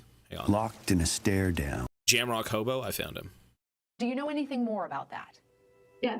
The Genius of Disco Elysium's Portraits. That could be fun. Disco Elysium destroying streamers. Let's do the portrait one. I quite like the art of the game. Sure. Let's do that. That's a great question. So the recommendations are set by CDC. Disco Elysium's character portraits are among the most memorable in video game history. These are awesome. These are sick. Some of these people I never met. So never met him. Or is that the sleeping drunk? I never met this guy. This bitch was evil. That bitch was so evil. This creature of a woman, she was evil. Cindy the Skull. This is the precinct guy. Is that Dead Harry? There's the Merc. What's about fucking noise, man? Why, of course. No, the art is dope. I really do like the art of this game. It's fucking awesome. The pawn shop guy is right here. There's the Cheech and Chong guy. Where's Measurehead? What a fucking freak. Al Ghul. Inferior species. What? Yeah, the art makes this game. Well, no, it doesn't. But the art is a big part of the game. The art is insane. I really, really like Harry Dubois' portrait. That is awesome. To me, this is so... There's so much to look at and talk about with this guy. I mean, Kim is pretty awesome, but your character is just so lost. Like, what the fuck is that? You know? And there is a reason why they are so expressive. Take Kim here, for example, and his contrast to the portrait of Jean. Without going into any artsy stuff or even looking at how the characters themselves are drawn, we can look at the simplest things like colors and geometry. Behind Kim there's a white circle, not unlike those we see in Christian icons and other religions. Maybe that's why it's so nice to have him hanging on your wall as a protector. Oh, he's right there. There he is. But besides the religious iconography, the white circle protects his head from the bullshit that our protagonist throws at him on a daily basis. Kim gooning. It's a protective. Is that them having sex? What is this? Micah Bell. Blackline! That lets him keep a cool head. All portraits depict not just the characters, but Harry's perspective on them. They reflect how he perceives them. And after all, Kim is Harry's protector from the moment they met. This man would hurl himself in death's way to save you. A man who can withstand even your most destructive tendencies without breaking composure. A composure that you find comfort in too. The soft circular shape is a cushion not only for him, but for you too. It softens your blows for the benefit of both of you. Replace the white circle with a black rectangle and you have Jean-Vic Maire, the edgiest mofo in town. You stupid f***ing idiot. You're even worse than before. How is that even possible? Your grumpy and irony-poisoned colleague is repulsed by your idiocy after having to endure the worst of you for years. He doesn't care if he hurts you. There is no attempt at softness to cushion any blows, and he does cut deep. There's edginess in the geometrical and the figurative way. He is also vocally depressed. If I wasn't I can't believe I believe this. Look at this. What the hell? There was a wig, brother. clinically depressed, I'd burst out laughing. There is a black shroud around his head and he is very upfront with it. In fact, it's one of the first things that he tells you, and the portrait is, after all, the way Harry perceives him. All of this fits into a more general comparison of their portraits too, where Jean features much higher contrast. So wait, hang on. Were all of these hand-painted? I think they talked about the art of the game being hand-painted. Were these all hand-painted? I don't know if anyone knows exactly. Were they? I wonder who owns the originals, because those would be... Imagine owning an original Disco Elysium portrait. If I had to own one of the portraits, I would 100% go for Harry. Harry Dubois is the game. I think everyone would want Harry. Glock and Eloser.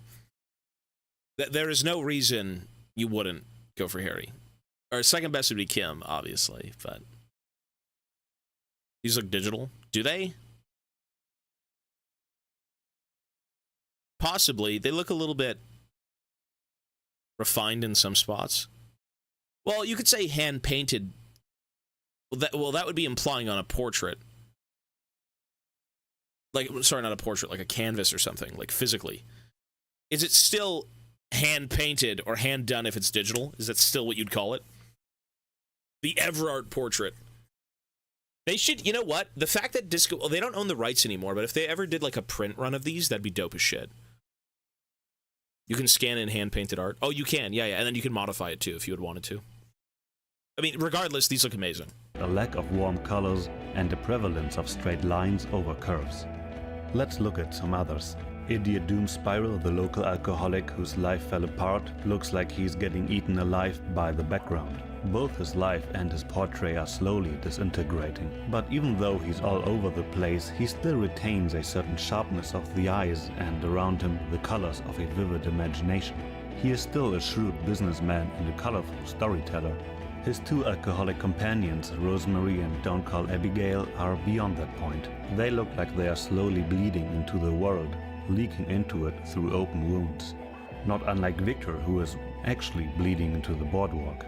Often the most elemental thing about these portraits is the interaction between the person and the background. It's their relation to the world around them. Some get eaten by it, others radiate their own energy outwards. Measurehead here, for example, is emanating the what a fucking weirdo. What a weirdo. Authority of his cranial perfection into the sky like an aura. Or like no. Games till October sad. Okay, but you can't. We gotta turn the alerts off, sir. You can't. I appreciate it, but we're in the middle of a video. Be quiet. Jesus. Bald dude on a I'm not even playing that game. I'm not playing that game. Ow. Cold day. He is also the only character I'm dealing with Measurehead. Even like a steamy bald dude on a cold day. That's a good game, though. He is also the only character whose presence is felt even in the background of another person's portrait. The old Pale driver's background is corroded and distorted by the Pale, just like her past, her idea of the world she's in. Egghead receives light from the sky like a divinely inspired artist. It wasn't like that, though. In the updated portrait of the final cut, he violently radiates that light back into the world. Pawnshop Roy is shrouded in the calm, drug-induced yellow of his Parolidon. Gary and the Pig, who are both pretty bland themselves. This chick, I thought she was a villain. You know, you don't know much about these people past what they tell you, and I guess you could maybe ask other people and shit like that. But we talked to Titus about this chick. Because Titus knew her. No family came to visit her, husband gone, whatever. She went kind of insane. She is weird. She's weird, man. This whole police thing. You see this and you're like, what the fuck is that? Is that a boss? Both colored by the backgrounds that shine their lights on them. Fascist aesthetics on the one side, brain damage-inducing TV shows on the other. That was interesting, yeah. Both outshine a diminished sense of self. Joyce and Silene, a trade empire representative and a trader, both have the same blue background, furrowed by a white net that spans the world seas. Harry always meets Joyce in front of her boat, which in her case provides the white lines with its masts, ropes and sails. It is itself a symbol for international trade. I am a bourgeois woman, and this is my fast, light, interminably bourgeois boat. All union members share the same... Okay. Brainston, that's not the place to talk about this. Talk about it in DMs. You're not talking about that on my channel. No. Go elsewhere, talk in DMs, go to your own Discord. Don't talk about that shit in chat. No, that's not what you do here, bro. Orange is red, the complementary color to the ultra-liberals' blue. Similar to Measurehead, the smoker on the balcony emanates his charm into the night like a beacon, or like the smoke of a cigarette. Harry is captured by it even from way down in the yard. There are more fringe cases too. The coalition warship Signaler, for example, is merely the bureaucratic mouth of a greater power. She reads from a flowchart. Harry doesn't see her, and what he hears aren't her words.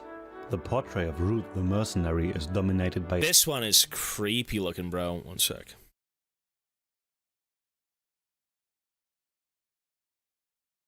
This is, what a weird fucking helmet. What a weird helmet. I've never seen a military style like design like this. I don't know, man. It's so strange. It is cool. When I first saw it, when I picked it up, I'm like, what the fuck? Or not when I picked it up, when I saw him out in the yard in front of the Hardy Boys. It's weird, bro. Mandro, thank you for the 7 months. Super strange. It's super unique, though. It stands out. You know, you always... It's cool to think that, like, when I first saw the hanging man, the guy in the back, and you see his legs, you're like, are these robotic prosthetics? What is this? The town looks nothing like it, right? This is a rundown shithole, stuck in the past, political strife. This place is fallen apart. It's been through war, revolutions. It's a dump. And then you have something as alien as, like, greaves on a guy, and they look like a knight had strolled into town, right? Like some rich, established place. Like, they don't look like anything you've seen in the game, and they stand out completely. And then when you find the gloves, you're like, what the fuck are these? And then you find the chest piece, and it's even more alien. And I think seeing the helmet was the creepiest thing. I did not expect this to be the helmet, though, at all. I thought it was going to be a typical, like, military-esque, you know, cap, whatever. Weird. Dude has women and children he's killed marked on his helmet. A jitter that I think is Harry trembling before what is basically an indestructible killing machine. It's one of the few portraits that is just pure menacing violence and coldness. Krasmazov's portrait in the Sea Fortress is dusty and grayed out, just like the state of his ideology in Revachol. The light-bending guy, well, he bends light, I guess. Dolores Day is an interesting case. She seems to be made into a statue with the same material as her background. And it makes sense, since she is the personification of her Weltgeist, the world around her, or in this case, behind her. But there is more to her than just being the icon of an epoch that turned out to be just as dominated by war and exploitation as any other. Where the cold blue patina didn't yet cover her warm copper tones, she still seems to be a real person capable of love, and not just a figurehead for the powers she represents. It's no wonder that her image serves as a stand-in for Harry's ex in his dream sequence. Yeah. It's about the contrast of cold inapproachability and the remains of love that Harry wishes to see in her. Sylvie, on the other hand, the whirling in rags bartender, has a... Crazy to think that you can literally talk to somebody in this game for 1 minute and that's it, but if you actually take a different path, you can have, like, probably a 20-minute conversation. Like... Again, it's a role-play game. You should take it as it is, but I think we talked to Sylvie probably 2 minutes, 3 minutes about the whole situation in the Whirling in Rags where, like, I ran after her and tried to have sex or something. It was something like I bothered her, like I got drunk and then harassed her, right? And then she quit. Yeah, that was... I mean, again, you could have such a brief conversation, or you can take it and have, like, that much if you really want to. A rather boring portrait. For Harry, she is not laden with any emotional baggage. She fled from Harry's conundrums in an effort to preserve some residue of normalcy and soundness of mind in the insanity that is Martinez. Or as lead artist Kaspar Tamsalu puts it in the game's art book, Sylvie is presented as a simple person with a simple life and a straightforward portrait, deliberately boring in its professionalism to reflect how our protagonist perceives her. You have no access to the depth of her soul. If that's how it works, then what the f is up with her? Do real estate agents... Who the fuck is that? ...even have a soul? Who the fuck is that? In the same text, Kaspar mentions that the character portraits were among the very first things they made for the game. The portraits came before even the writing. This means that... You know what? Sometimes you do have to... Even I've tried to create characters, and I think establishing the visuals first and then building from there. I mean, again, the whole portrait with Harry is so interesting. There's so many things you could talk about with Harry. Like, it's... I don't know, man. It's just cool. It's cool to think that you're just fabricating a person. And you're taking all these different ideas and just saying, hey, this is them. And you give them a voice, you give them thoughts, you give them a history and all that stuff, and now they're real. Now they're an actual person. They don't just illustrate a finished character, but shape them and affected how they behave in the game. You know I appreciate a joke as much as any Johnny Fat guy. I don't know if an Everard Clare who didn't look like this would have said that. Kaspar also...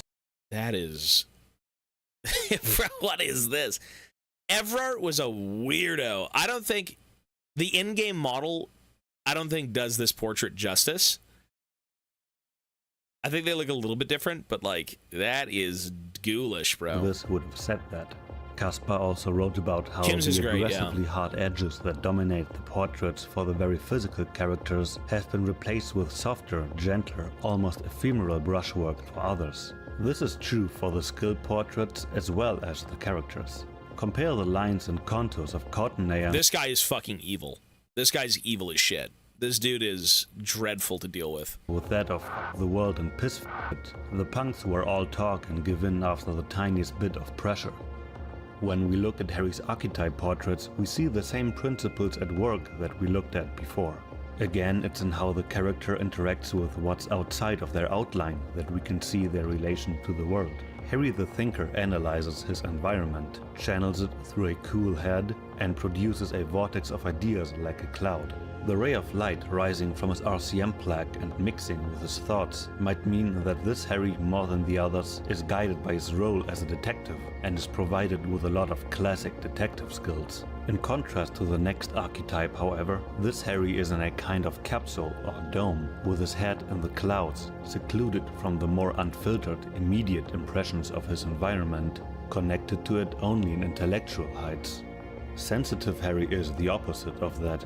The purple traces in the background aren't emanating from him like in the case of the Thinker Harry, but belong to the world he's in. Harry receives these fleeting signals of people and things around him like a medium and lets them flow through him. As a police detective, he's like a magnetic reader on the world team. Unlike the Thinker Harry, this one is less analytical and is instead portrayed as someone who lets the unfiltered world flash through his mind. Physical Harry is the opposite of the leaned back, receiving nature of the sense. Evil man. The lore of Disco Elysium. So wait, is that like the game's lore, like everything we did, the narrative, or Everard and his brothers switch often? Did you notice? I never noticed that. Are they twins? One. He drives himself into the world like a chisel. The game says that he interacts with the world through his body, and the portrait makes that more than clear. Here we have aggressive, hard brushstrokes that radiate from his entire body. When you compare it to the Thinker Harry, this one has no barrier between him and the outside world. Quite the opposite, the outlines become smudgy. While the Thinker Harry slowly and deliberately accumulates his energy over his head, this one radiates it from his entire body as uncontrolled fiery rays of light, like a coked up Super Saiyan detective. And again, this is not an exhausting analysis or something, it's still just me looking at how the characters in the portraits interact with what's outside of their outline. It's still just about what's going on between the foreground and the background, the person and their world. We didn't even talk about body language or expressions, and I rarely even mentioned the abstract Kuno doesn't fucking This, actually, I'm not gonna lie, this bitch is kind of frightening. Whoever voice acted this character and that portrait, this is probably the most terrifying bitch in the game. And she was only in there for 2 seconds, right? You're sitting there in the middle, you're trying to, like, keep the peace, and he's, I don't fucking care what you think. And then she's like, permission to gun them all down, sir! And cocks the gun. Oh! She's a witch. This is an evil woman. Like, there's no soul in this chick's body at all. Any chance she has to say words is spent telling her superior, give me the order, I will gun all of these savages down. That's all she says. Right? We're enough talking, let's kill them! Like, holy shit, dude. She's more terrifying than the main guy. The color choices or the character designs themselves. Also, I'm not an expert for visual art at all. But there was something that Caspar wrote in the Disco Elysium art book that made me laugh. He writes about how a good portion of art making is accidental, but the artist still needs to claim the credit. It's about positioning yourself in a way that you can claim credit for as many seemingly accidental revelations as possible. For example, this light blue shimmer on Kim's forehead. If you don't see, if you just draw it and you're like, oh, that's great, and then people start picking up on it and they're like, oh my god, so deep, and you're like, found its way there simply because Rostov thought it would look nice as a contrast to his overall warm theme. Exactly, and then people are like, but that's gonna show him as, like, dude, a guardian angel, man. He's got like a ray of light from heaven hitting his forehead, bro. That's so deep. In the finished portrait, however, it ended up being a characterization. Kim is keeping a cool head and calculating mind to counteract his more hot-headed colleague. A lot of what I am able to observe in art might not have a meaning deliberately put into it, but I have to interpret it in a way that presupposes intent. Because that's when things start making sense, and that's when you can suddenly put your impression into words. It's like a secret arrangement between artists and commentators, a game where I hold up my end of the bargain by translating my impressions into concepts. See, that is such an... I love the thought of that, though. It's so funny when it comes to... I don't know if you... I'm going to keep going back to Warhammer. And one of the most interesting things about Warhammer is everyone is such a hardcore. Everyone is such an absolute hardcore about that fandom, about the universe, about the art. And a lot of these guys who drew the old school Warhammer art, they were given creative freedom. And at the time, maybe there is no established lore. Maybe there is no established reason as to why this guy's got a coffee cup and this and this. But then the fans start running it through their heads and they're like, oh my God, this is the Emperor's gene seed. Oh, it makes sense. He's taking the globules out of the fucking Marine and they're taking the gene seed back to get it saved. It could just be a coffee cup. It could just be visual flair. There could be, you know, again, like he said, as someone who's viewing art, as someone who's looking at an image, you tend to kind of analyze things and say, okay, maybe this was deliberate, maybe this was whatever, right? You try to piece things together. And there was a video on, it's a guy named Paul Dainton, probably my favorite Warhammer artist outside of, like, Karl Kopinski. There's a few other ones. But Paul Dainton, he was talking about, he wasn't the initial creator of this thing, but he was talking about his art pieces he did for Games Workshop, and one of them came up. It was the 6th edition Dwarf Army book. And on the front cover of it, there's a dwarf, shocker, and he's got a big set of eagle wings. They're like big fancy, well, that's what they are. They're wings. They adorn his helmet, and you know, people over the years have speculated, like, oh my God, elves in this, oh, the dwarves have taken them and chopped them up, and now they wear them as blah, blah, blah, blah, blah, whatever. And I think he was saying, like, I just had to make a guy stand out, so I gave him this. Like, that's it. It's not even that deep, bro. I just made it like this. And yet the fandom is going to sit there and break it down. Oh my God, Ulthuan, Great Eagles. The artists, they just create stuff. You know, it's not their life. A lot of the guys who do art for certain companies and whatnot, it's all freelance work. And unless they're given a very specific... I think now Games Workshop's a little bit more dialed in when it comes to the work that people have, because a lot of it's based on miniatures and a lot of it's based on absolutes. So, like, if they're painting a portrait of a Space Marine, they have to make it look like the miniature. They have to have all of the accompanying features, like the fucking purity seals and the vents and everything. Everything has to be kind of accurate. Everything has to make sense. But in the older days of, like, Warhammer art, it was a little bit more expressive, a little bit more free. You know, I think Games Workshop had given them more breathing room to kind of just create the aesthetic and just say, hey, that's a possibility, let's do that. And even in itself, you know, it's a bit of storytelling, right? Because, like, whenever you have art and you have a game, look at League of Legends. The art will always go harder than the visuals in game. You can only do so much in game to the point where it becomes too cluttered, it becomes too visually uninteresting. Whereas in art, you could say the same thing, but you know, you're just drawing an image. It's a static piece. It's not going anywhere. You can have tons of little belt features and eyeballs and shit like that.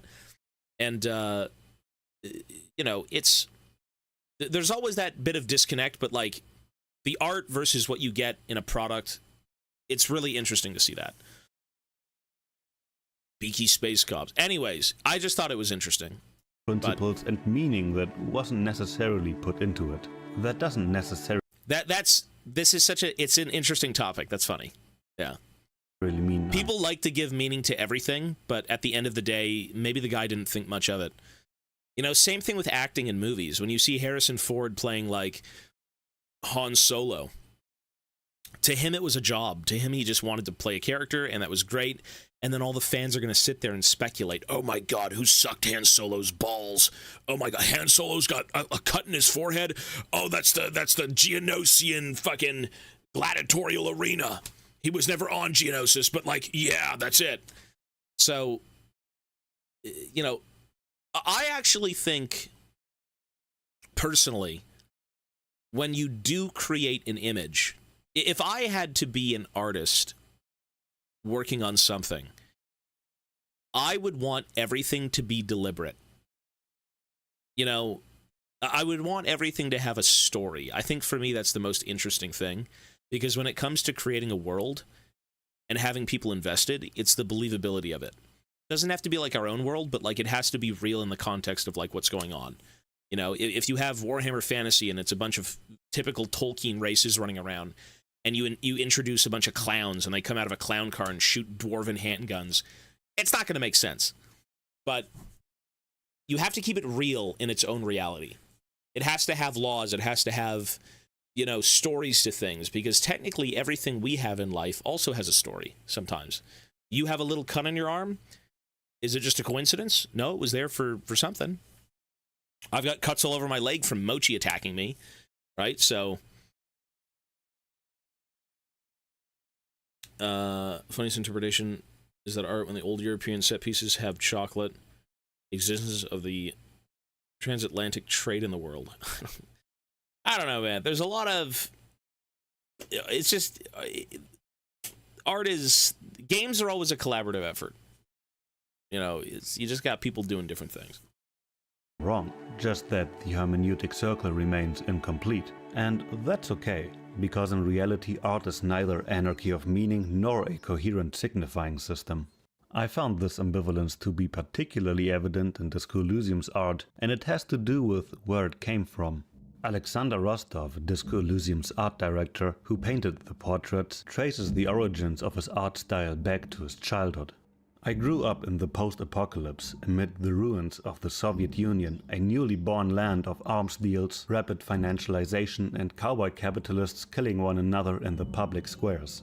In these interesting circumstances, the traditions of figurative art were, to put it lightly, interrupted. The neoliberal zeitgeist which emerged from the ashes of the Great Project had little appetite for the frivolities of painting.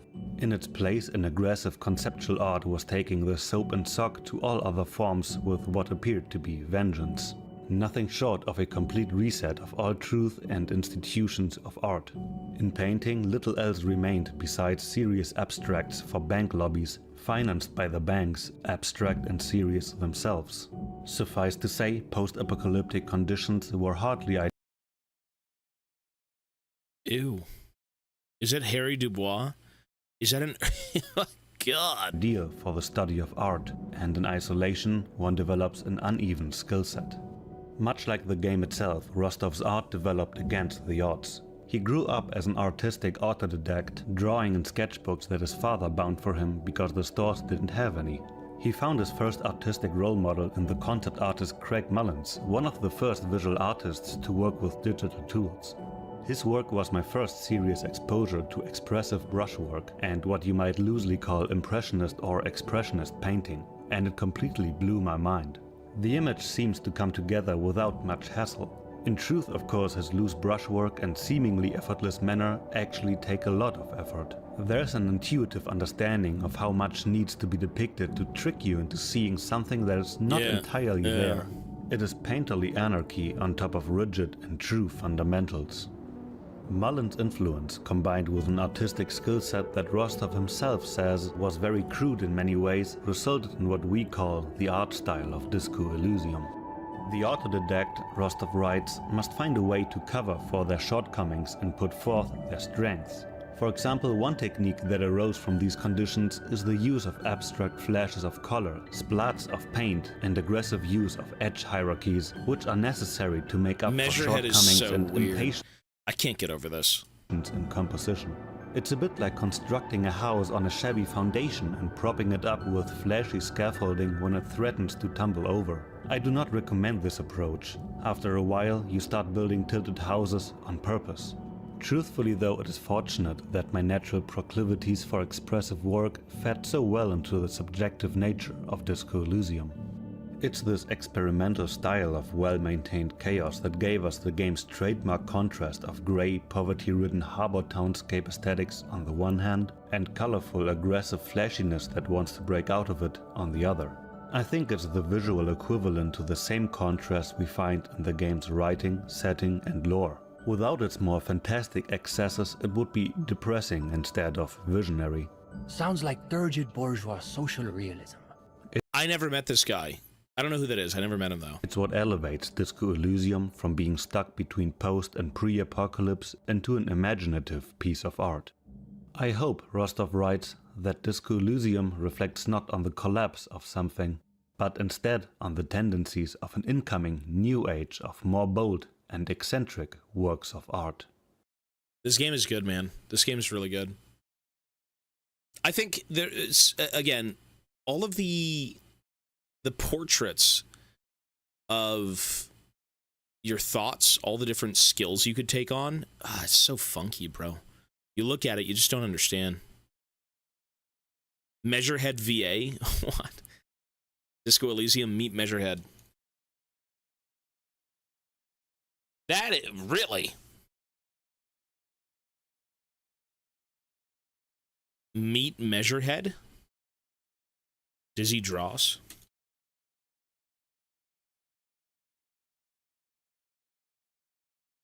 Why the we've got a what the hell? We got a okay. I want to see this first, actually. You have succumbed to Al Ghul. Al Ghul? What a weirdo! You have succumbed to Al Ghul. His face contorts in disgust as if he were smelling a dead rat. You have succumbed to Al Ghul. This is probably one of the most memorable characters in the game. It's so weird. You reek of it. An invisible sword of Al Ghul emerges from your throat. You cannot see it, but others can. It is making the woman in my company sick. It is making the women in my company sick. Okay. Use the dental haplogroup before it is done giving orders around here. Okay, these words are fucking hard to say. I will say that. These words are very, very hard. Over to you. So, imagine going to a party and saying like, yeah, I voice a character in Disco Elysium. Like, yeah, I'm in a game. And they're like, oh my god, Harry Dubois? It's like, no. Kim? No. Kuno? No. He's like, Measurehead. It's like, guy in the bridge? The 8-foot-tall freak? Jean-Luc? Yeah, that would be... Jean-Luc is his name, yeah. But Measurehead is his thing. You're my favorite character, man. Cool, man. Yeah, man, you might think this was staged, but it's not. Now that you've said it, it was definitely staged. In the game, actually, the name of the story is even it's stylized in a way that there is 3 T's in the word, so it's not like a normal word. Yeah, exactly. Yeah, do that. Occidental haplogroup B4. What the hell are you saying? Is done giving orders around here. The influence of the ham sandwich race is waning. The ham sandwich race is waning. What does that even mean? What does that even mean? Hi, my name is Dizzy Dross. That's awesome. Rap artist from Casablanca. That's cool. That would describe me the most. And we just finished 12 hours of doing a voiceover for the character called Measurehead. Holy fuck, is that what he looked? Jesus. Oh my god. It was an amazing experience, to be honest. It's the first time for me. The ham sandwich. I'm so glad to work with such great guys, Jim, Mikey. They've been very helpful with this. Just orienting the whole thing and just directing, just giving me the right direction to bring out the best of me portraying this character. And yeah, hopefully they're happy with the result, and because I am actually, yeah. I think we've done a great job. I think so too, man. Yeah, man, we did. We fucking did. It's been an honor. It's been an honor. Thank you, man. Thank you. Shake down hand, man. Yeah, man. The hip-hop way or the rock way? Oh, no, this is still the rock way. Rock still. Yeah. All right, man, cool. All right, man. Yeah, man. Cool. That's fun. I wish he could have done lines, though. The ham sandwich. Yeah, that is weird. That's weird, man. He's a brief part of the game, but he's so much of the game mentally. Like, if you remember all the characters you've talked to, he's one of, like, the top 5. Not that you like him, but, like, the fuck? Your body betrays your degeneracy. Ham sandwich. Al Ghul, you are interrupting the women in my company. Yeah. Anyways, sorry, what was the other video? It's a top tier weirdo. I've never seen... Is there anyone else in gaming who's like that? Like, absolutely so dense. That is a dense character. Al Ghul. Like, Harry is fucking mentally ill, but this guy's, like, beyond mentally ill. Trevor from GTA. I heard he was a bit weird. I've never played GTA. It was the Jamrock guy. Sec. Al Ghul. Do you know anything more about that? Yeah, that's a great question. What was the Disco Elysium's final lore drop? Is that it?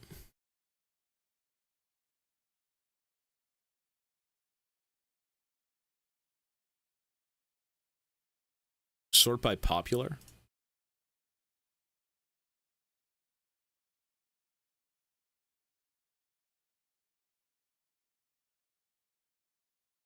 The Lore of Disco Elysium, we got the book. Is that it?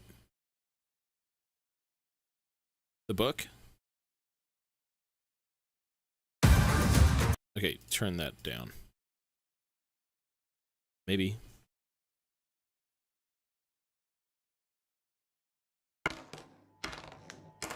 This video covers Disco Elysium's lore and what the newly translated book by Robert Kurwitz reveals about it.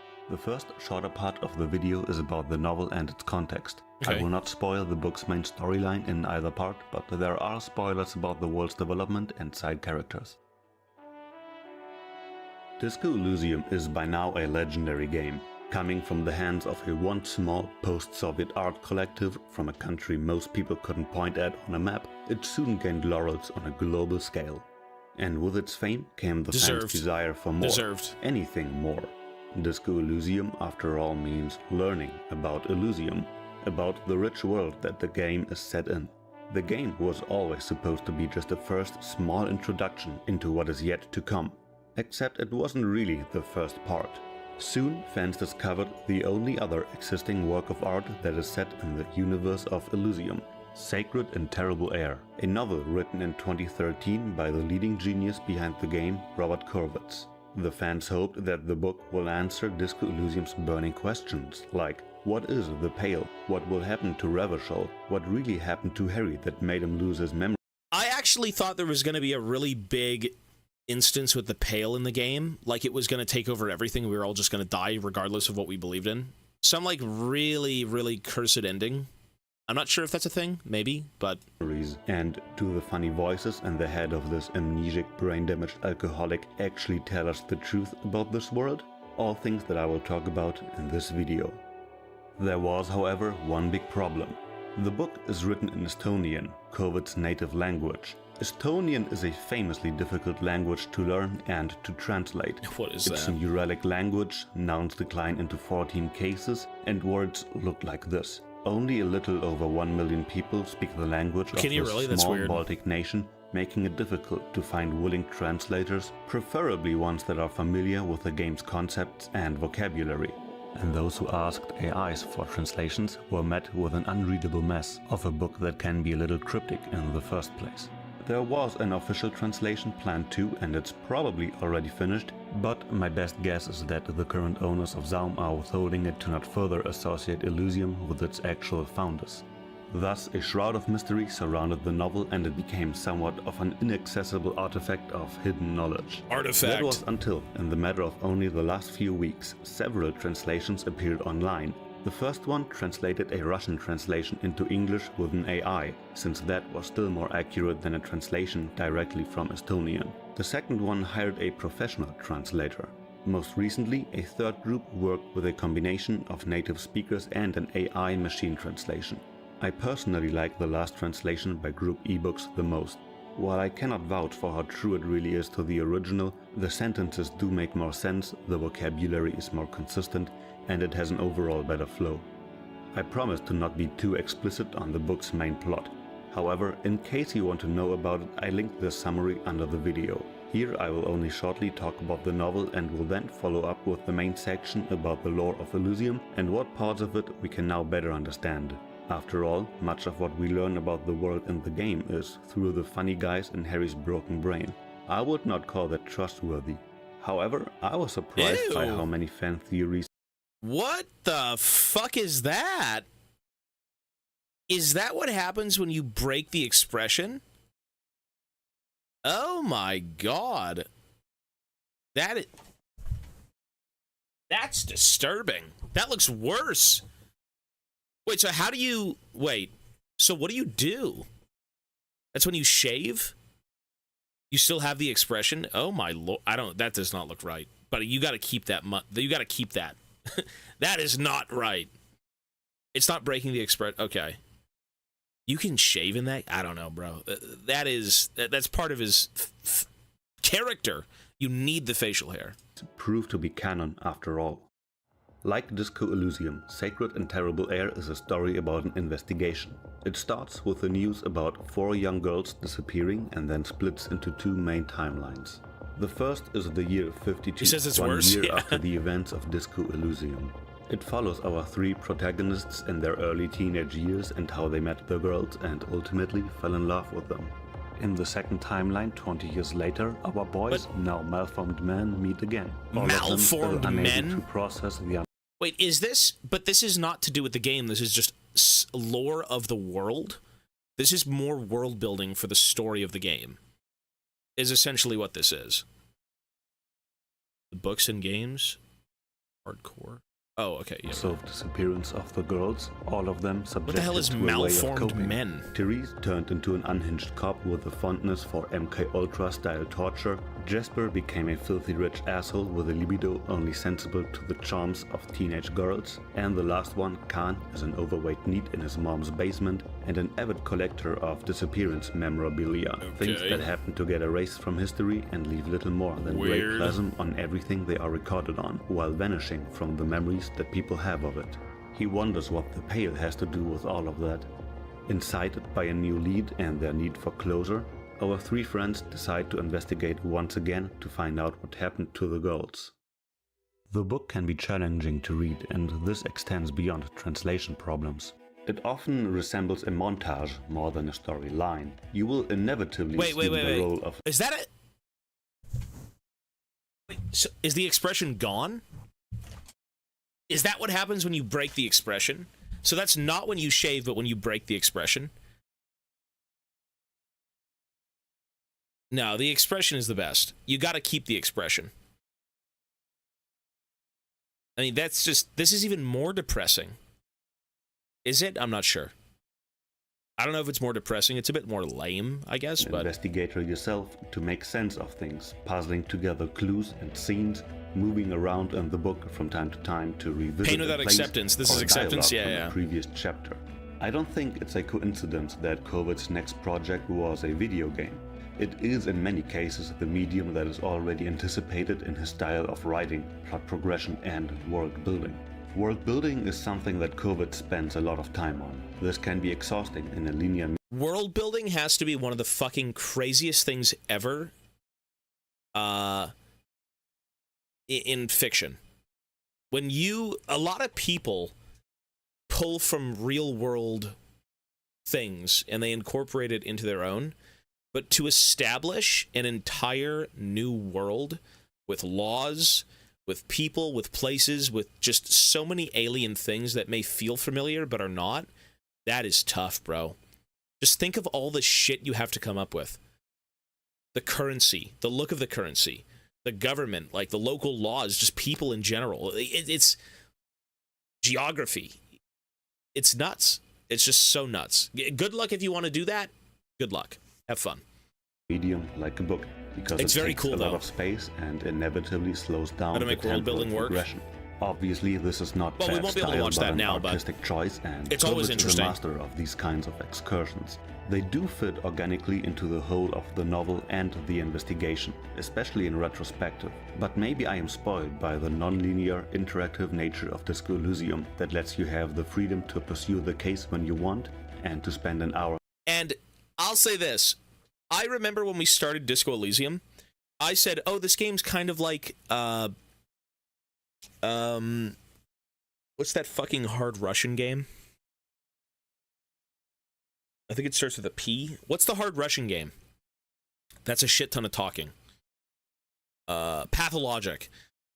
This game is like Pathologic. This game allows you to just do whatever you want. 100%.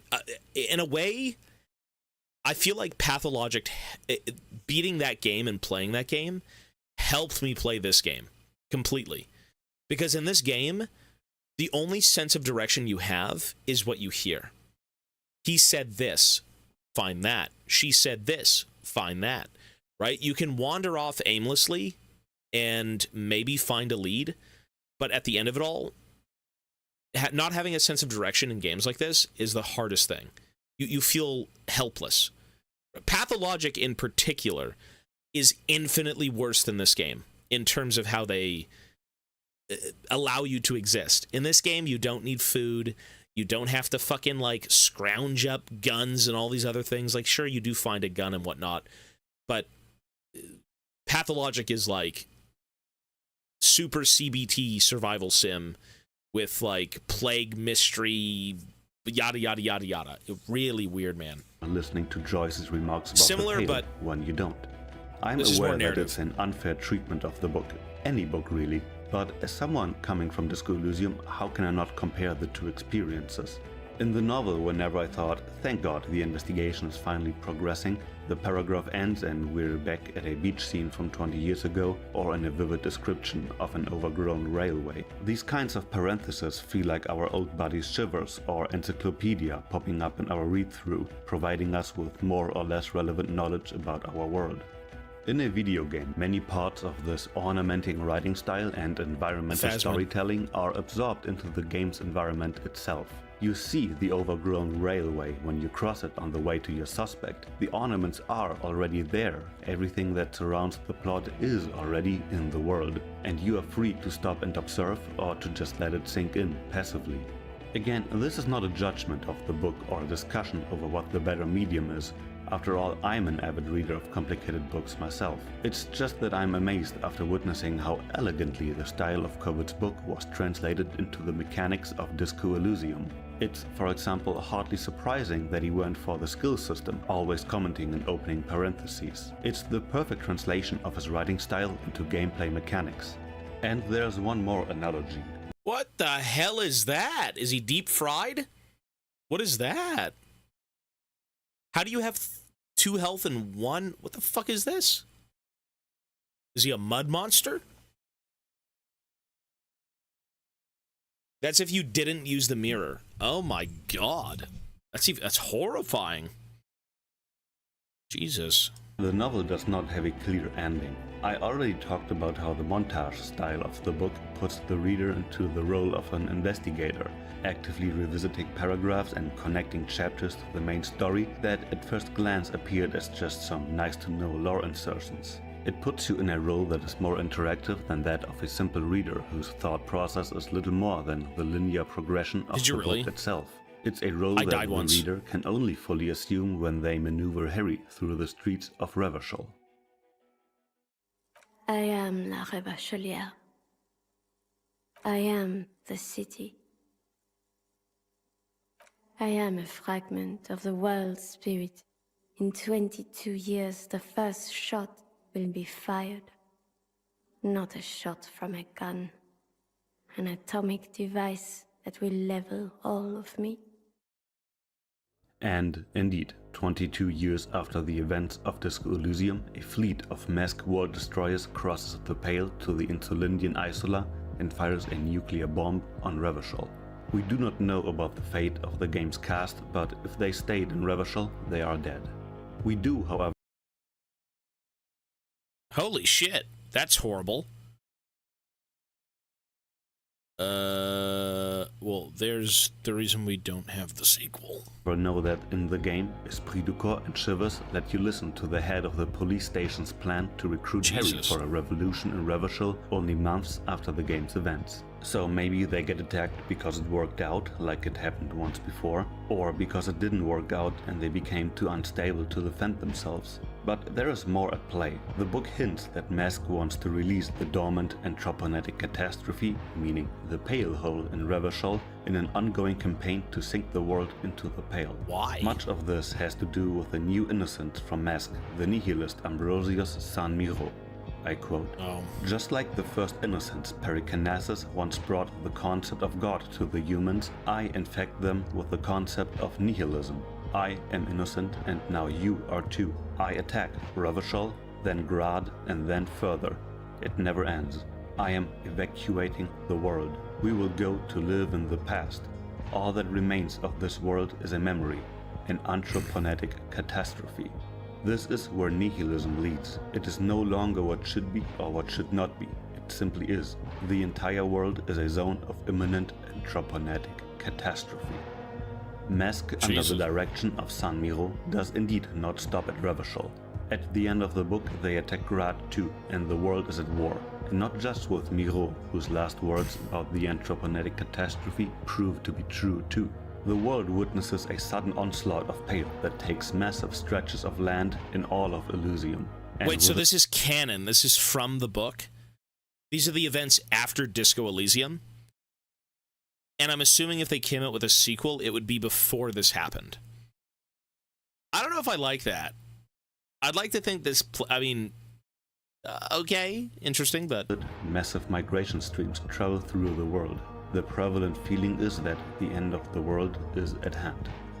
You can't find Miro in Disco Elysium, but I want to highlight another innocence whose legacy we encounter in the game and the book. One that will be of importance, especially as an opposition to Miro's nihilism. It's the one that Miro mentioned himself, Pericarnassus. He was the very first innocent and the one to give humanity anthroponetics, the study of the Pale and how to cross it. Something that in Disco Elysium is done with anodic frequency transmitters, forcing dimensions into the Pale and allowing for relatively safe passage. The Ravers all adore him. They are fascinated by his teachings as an alternative to the cult of Dolores Day, her so-called humanism and her very pro-status quo philosophy of slow historical progress in the name of stability. It could sound like the end of the world. Yeah, well, I mean, that's just what it sounds like, to be honest. Disco Elysium, I don't know, man. The game is depressing, but it's also very fun. And at the end of it all, it's almost like a bittersweet thing. You piece your life back together, you figure out what's going on, you end up back at the precinct, you maybe get Kim to join you. That's an awesome thing. That's a great ending. And it's hopeful, since your main character now has gotten back his memory and is back on track with his life. To think that, I mean, I guess in the grand scheme of things, none of that really mattered with the Pale, right? You're just kind of like this little minute speck in the world, and what you have going on is your own struggle. The world at large just doesn't revolve around you, obviously, but a new cycle of like, and the cycle is fucked or something. The Death Stranding.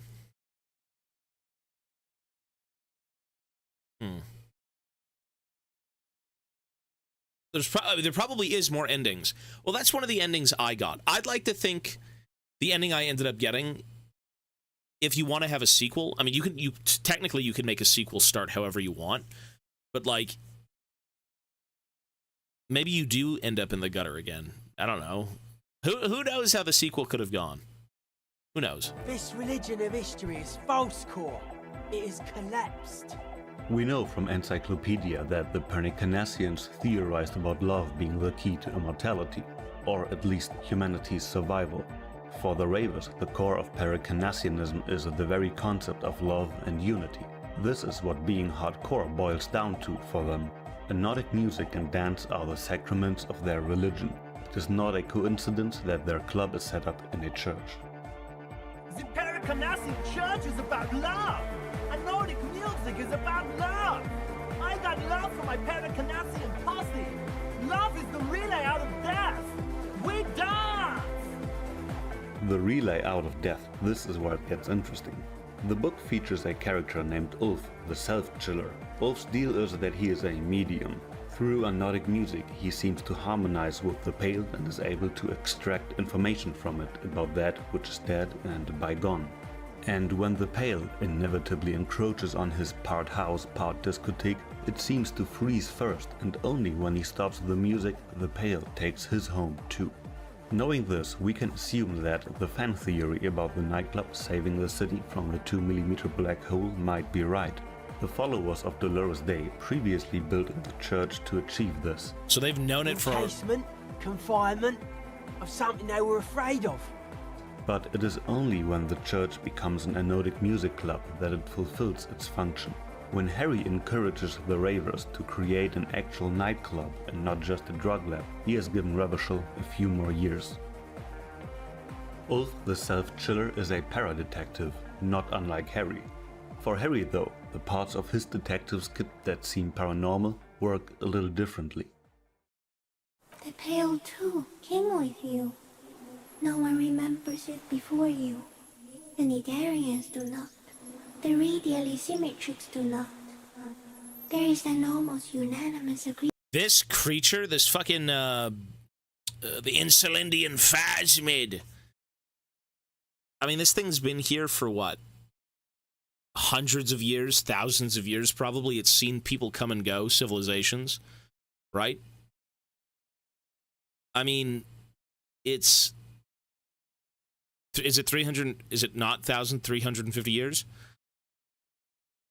I mean, it's just funky, bro. This game's lore, outside of what you know, is funky.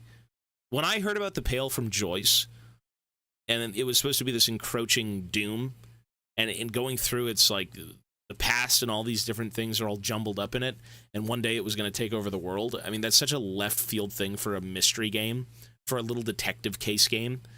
You know, I guess that's why the book is so interesting, though, for these guys, is because it expands on, or I guess the game would have expanded on that stuff, or at least had been set in that world.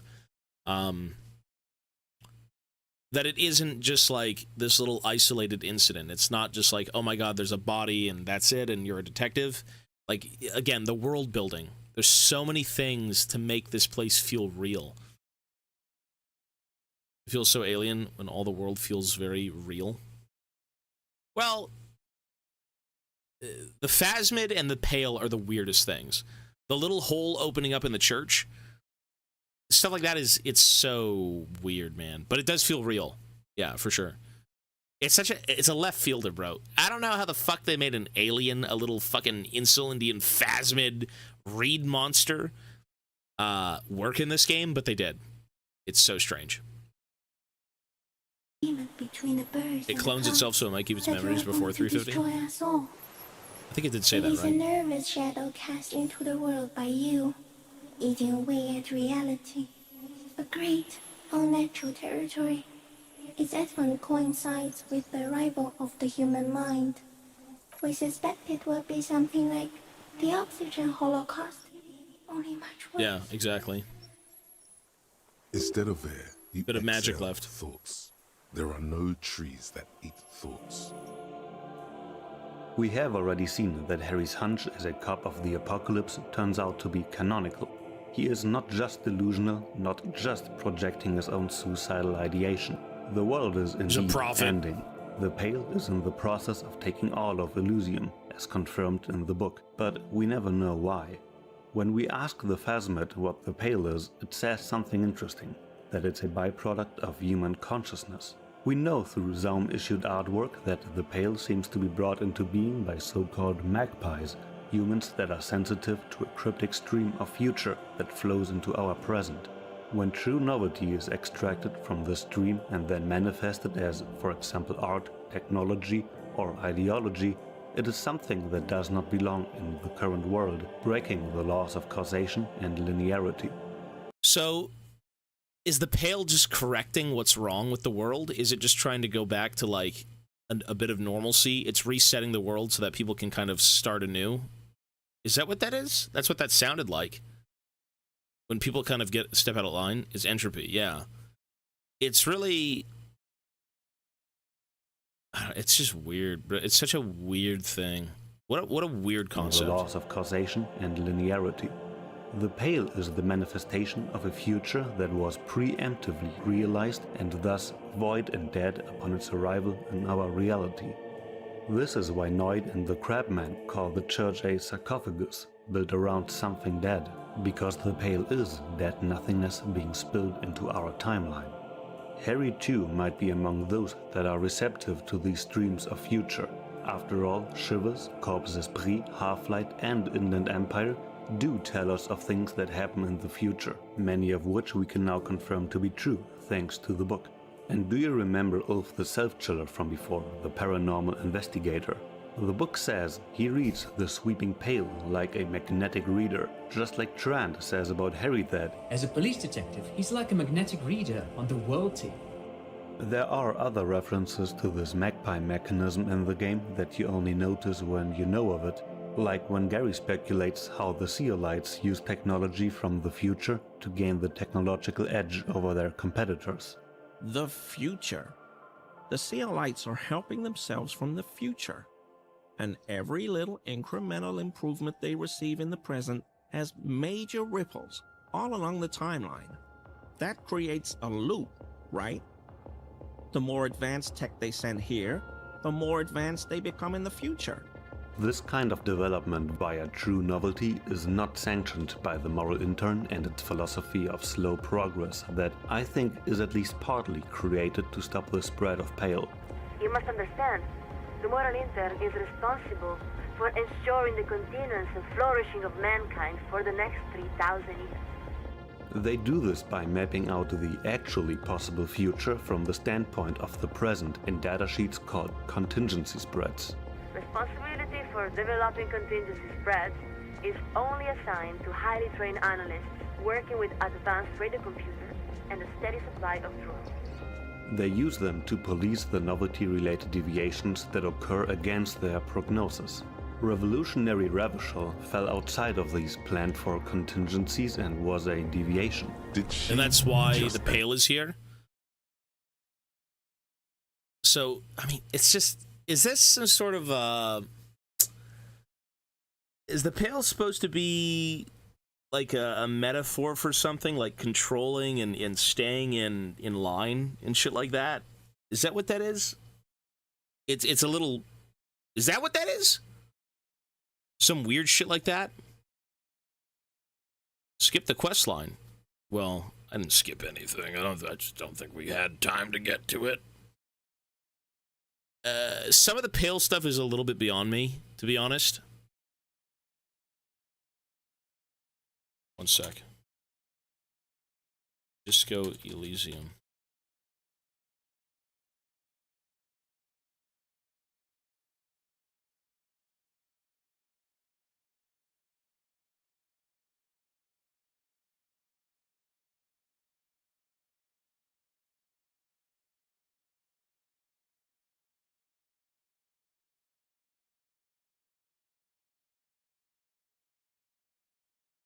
I'm trying to see, okay, the Pale.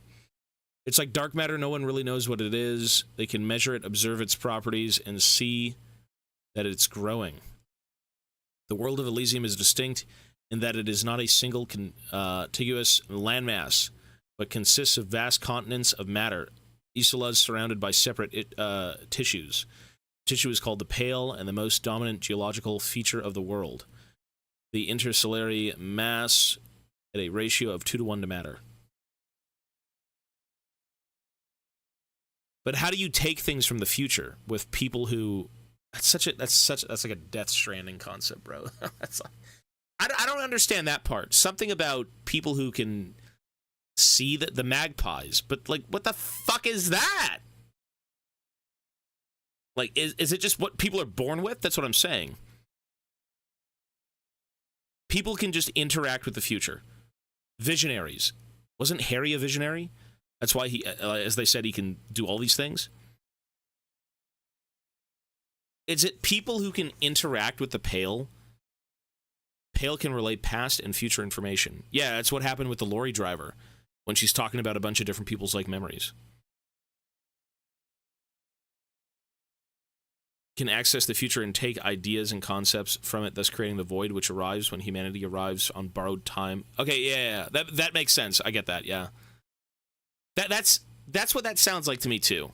That's what that sounds like to me. But then how do they interact with it? Do they have to experience the Pale? Did Harry go through the Pale? The lorry driver did. I guess it's still this weird primordial thing. It's just strange, I suppose. I'm not sure. That's a little bit beyond me. Shivers in Esper Decor, so he's a visionary. Who knows? Some things maybe aren't meant to be explained. Ep1, thank you, man, for the 8 months. Admit that the Coalition invading Revachol was one of those contingencies. I could be wrong here, though, and these analysts could be magpies themselves, employed by the moral intern to gain an edge of its own, and they would put Harry to work too if he gets extracted by them in the moralist quest line. As another anecdote, when we discover the discarded tape by Arno van Eyck, our thought cabinet offers us a reason why he might have thrown it away. But why? Did he think it was retrograde? It wasn't. Perhaps he caught a glimpse of the future and did not want for it to arrive just yet. I do remember Perhaps that. the city whispered the top line to him, and he was frightened by it.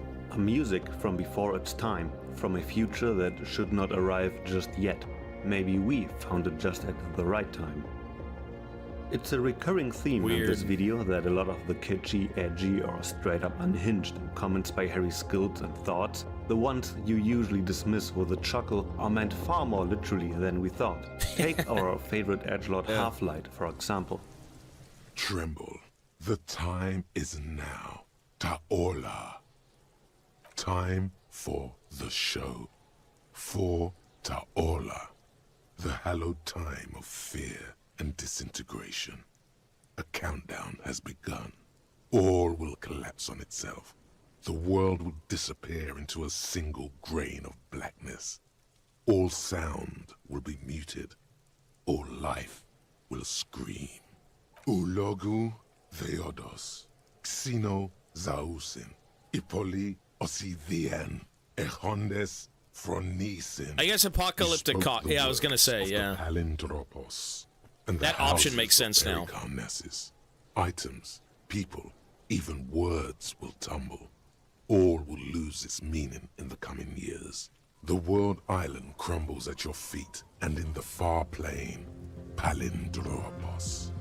The end of the world is by now canon, but there is a lot more to unpack. I already featured Pericarnassus, who Half-Light mentions, the first innocence, pioneer of entry. See, the whole end of the world concept, eventually when Joyce talks about it, when you go talk about the Pale, you feel so much less of yourself. You feel, even though that you've got all these victories, you've figured out the case, you stopped, things from escalating too far, you've saved a few people, all of those things are futile, right? All of those things are still, at the end of the day, I mean, I guess what we do in life, you could say, is futile, but you should still live and do the most you can and make the most of your time, right? But it is kind of fucked up that you're going to all of these lengths just to say that, hey, one day we're all going to be swallowed by a giant fucking cloud, and that's the end of the world. It's like depression on depression on depression. The city's bad, the people are bad, and then at the end of it all, it's like, could it get any worse? Yes, there's a giant fucking Lovecraftian world-ending mist. Yeah, I don't know. It's kind of like, it's pretty lighthearted at times, and it's jokey, but it's pretty depressing. Like, your character is so turbo depressing. Kim is great. The world and stuff, though, is... Phonetics, and maybe even the one that the Pale first spread from. After all, innocences are probably just some kinds of super magpies themselves. Palinthropos refers to the mechanism around the Pale and novelty. It translates into turning back, changing directions, turning into the opposite. It is used by Heraclitus, whom Half-Light cites before, to make a point about how opposites coincide and are mediated through their counterparts to form a harmonious totality. Yeah, this is Disco Elysium. Before, meaning the whole. An abundance of one force, so says Heraclitus, will produce its opposite, redressing the balance of the world that is achieved not despite, but through contradictions, to create the Palinthropos harmonia, to quote Heraclitus. The Pale is the counterbalancing force of Elysium, a void compensating for the things that are not supposed to be there yet, a negative value. It just sounds like it's correcting what we know. People are visionaries, people know these things in the future, blah, blah, blah, they set stuff up, but the world isn't ready for it, and so it tries to correct itself, and that's the Pale? Is that what that is? It sounds like shit from Elden Ring, or it sounds like something from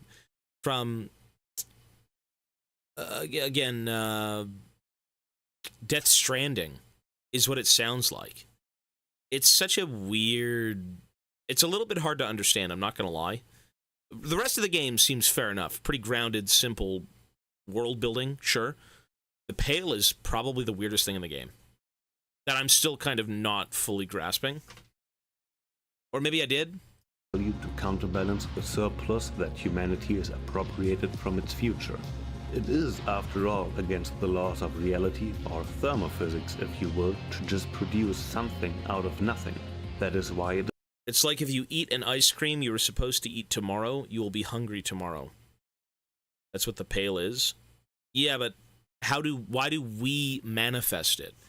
Is it just what we've done as people have manifested a physical thing into the world? I think that's what the Insulindian Phasmid said. When the people came, so did the mist, so did the Pale. It's just kind of, it has to compensate somehow or something. I'm not sure, man. The world is seeking balance. Weird, bro. What a weird... The timeline's breaking. That, I still don't understand that. Messing with the timeline causes it to want to correct itself. It sounds like the laws of the world through, like, Elden Ring. You need to correct death. You have to bring back a piece of the Elden Ring. It's not the laws of nature. Humans have cheated it. The Death Stranding. We've cheated death. The death can't move on, right? In the world, all the dead people are stuck on Earth. It's... Disco Elysium is fun, but I'll say this. It's a book. There's little to no gameplay. It is a book. It's a very interesting book, but, like...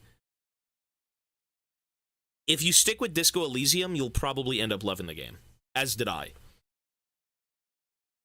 Is accompanied by said nothing, the Pale. In the book there are two anthropronauts, or Pale travelers. One is Ziggy, an apocalyptic nihilist and a stern believer in San Miro. He travels with the plasm of the communist Ignos Nielsen, the leading theorist of inframaterialism, a school of communist thought that Steban and Echomaker study and that teaches us how, under certain exceptional circumstances, I never got this the one. proletariat's embrace of historical materialism may be so fervent that their beliefs take form in the world of matter. A lot of the dialogue between Ziggy and Ignos is about communist optimism and nihilism, when, in the depths of the Pale, Ignos goes on to argue against Ziggy's cynicism and wants to instill belief into his traveling companion, the Pale around him recedes just for a moment. Steban and Echomaker speculated about something like this. Those same theorists have hypothesized that revolution may in fact create a counterforce that prevents the Pale from expanding.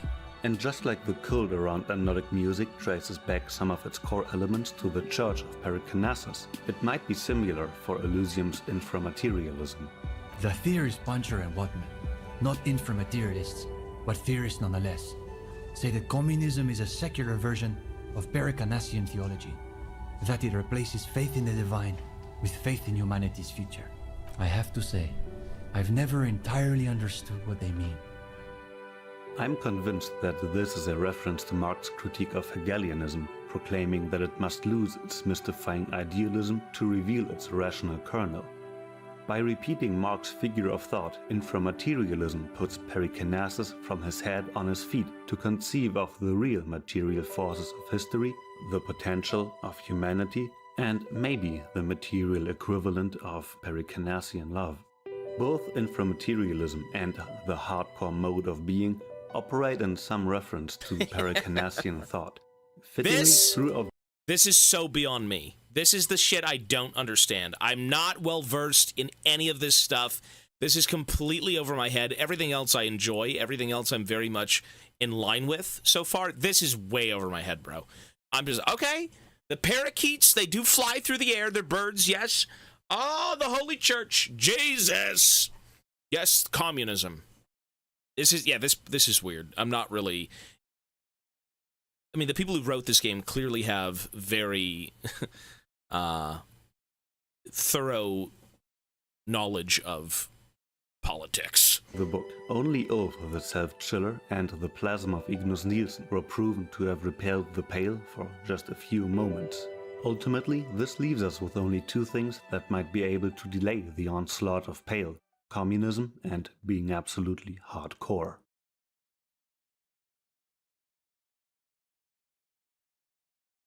How does communism affect the Pale, though? Is it because it's power to the people? People get to live and do as they should instead of being, like, potentially controlled by something? Is that what that is? Old religion saved humans from the Pale by love and faith in God. Communism, in a similar way, saves humans from the Pale by love and faith in human potential. So, okay, fair enough. Yeah. And that's just because it isn't really... It isn't going against the grain. It's just kind of as the world should be. People should kind of govern and do themselves how they please. Is that what that is? Is that what that means? Faith in something and human potential. It's still such a weird concept, bro. It's so weird. This is lost on me for sure. The basis of the game, everything that goes on, the mystery, the amnesia, you being a super cop, Kim, all that stuff, the precinct, the union, the corpo chick coming in, the mercenaries, all of that makes complete sense. Easy, I get it. The Pale is, again, it's hard to understand. I promised to talk about Harry's memories and why they disappeared. Perhaps. Just a thought. This has something to do with the hangover. You remember when the deserter says the Coalition beat the most kind and optimistic people to death? Maybe something to do with that.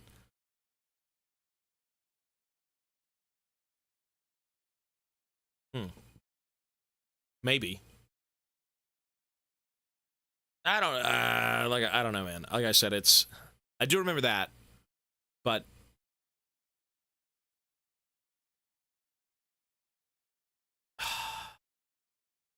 I don't know. It's the physical force of people not being able to live and be free and be happy and do what they please to do, right? Like, just live and let live. And if you go against that, well, you've got this big spectral force that's taking over the earth. That's going to end it all and say, hey, do it again. You fucked up. That's how I get this. That's what I understand. That's how I view it. It's the collective consciousness of everyone, and if we all get along and the world is at peace, great. We're not going to have the Pale. And the Pale is just kind of correcting humans as we turned out pretty fucked up. That's how I view it. Maybe I'm wrong, but that's what I gathered from all this. I'll say that. Well, maybe. But outside of that, maybe it's not that deep. Drug-induced amnesia, there was a reason for Harry, who is otherwise a relatively well-functioning alcoholic, to get that Makes drunk sense. and suicidal at that exact... In terms of how it came to be, that's kind of where I'm lost. Maybe there is no explanation, and that's kind of why... you know, it's so strange. You just kind of have these questions about it, but it'll never tell you. They never answer it exactly. What is it, right? It's supposed to be like a Lovecraftian thing, I suppose. Or, again, it's a metaphor for something. Human greed to abuse future ideas leads to destruction. Who knows? I'd love a concrete answer, a very understandable, simplistic explanation of it.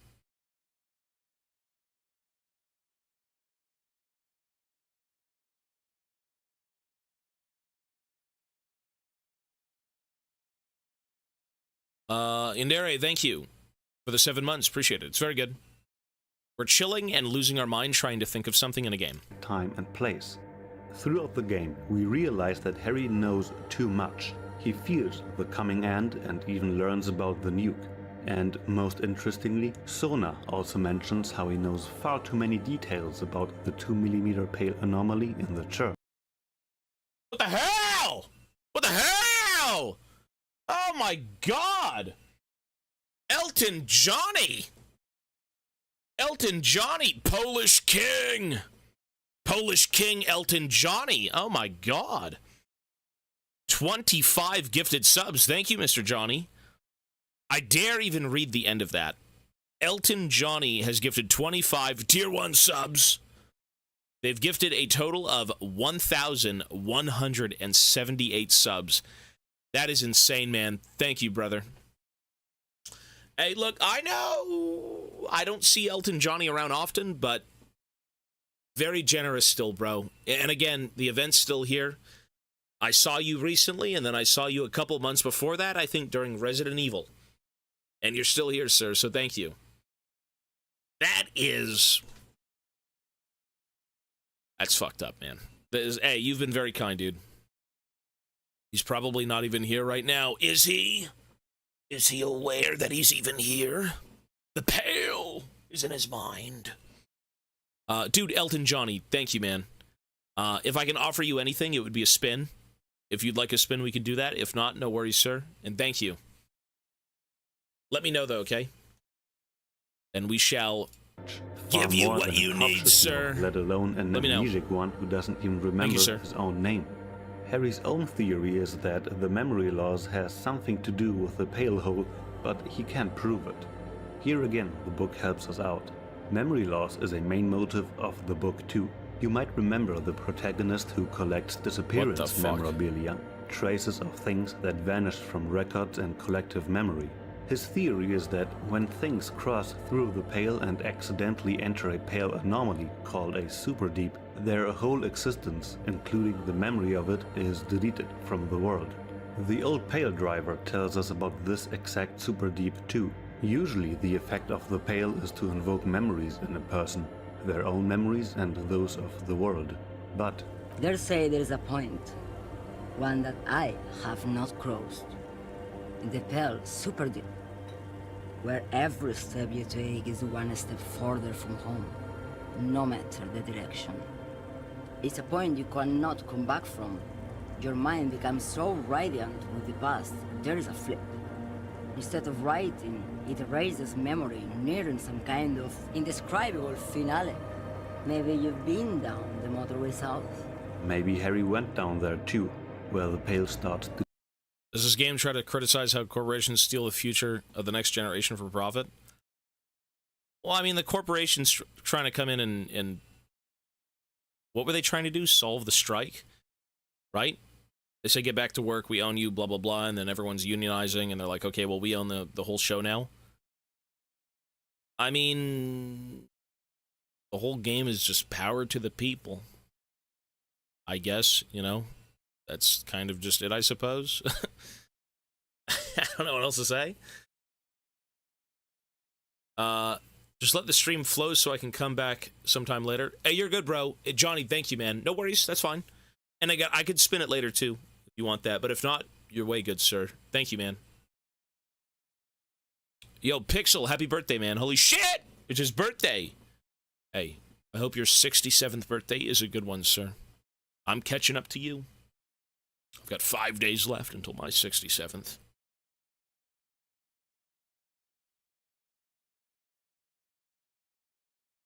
I don't mean in-game. Criticize. Well, I mean, this game is... I don't know. Listen, if you want to do a study on this game, have fun with that. This is a very deep game with a lot of very charged conversations, to These say the least. memories to the anomaly Hey, in happy the birthday, church, man. a condensed pale super deep. And just like the radio frequencies cease in the pale super deep, the anomaly in the church too shrouds you in absolute silence when you stand under it. Maybe Harry received his impossible knowledge of the past and future from the pale, where convoluted time invades the human mind, and had his own memories deleted by the pale hole in the process. But even though we cannot prove that it was really the anomaly that erased his memories, we can at least assume that being in contact with the pale hole brought up his past, like the usual pale does, and led him into a suicidal spiral of drug abuse. Nostalgia. Cooped up in the cabin, shaking. Terrible nostalgia. For yourself. For humans. It's too much to bear. Maybe he let the pale fill his head with old memories of his painful past until it became unbearable. We know that Harry fainted from simply finding an old letter in his ledger without even having any real memory left of what it was about. The real deal, the real contact with his past, invoked by the pale, would have caused way more emotional and ultimately neurological damage than a piece of paper and a faint memory. Yet it wasn't just the past that made our protagonist flee into delirium. The future seemed no less terrifying. We know through Idiot Doom Spiral stories that, in the process of drugging himself into oblivion, Harry was already coping with his knowledge about the end of the world. We don't know if it's his ability as a magpie or his contact with the anomaly that gave him his premonition, just that... Contact with the anomaly. So we're just going to assume the pale is some sort of entity, and it is here to correct humanity. I think that's the easiest way to put it, right? People have fucked up, and it's trying to correct their failures, or preferably have them, you know, get their shit together, and then it doesn't have to fuck with them. I suppose that's just it, then? The anomaly.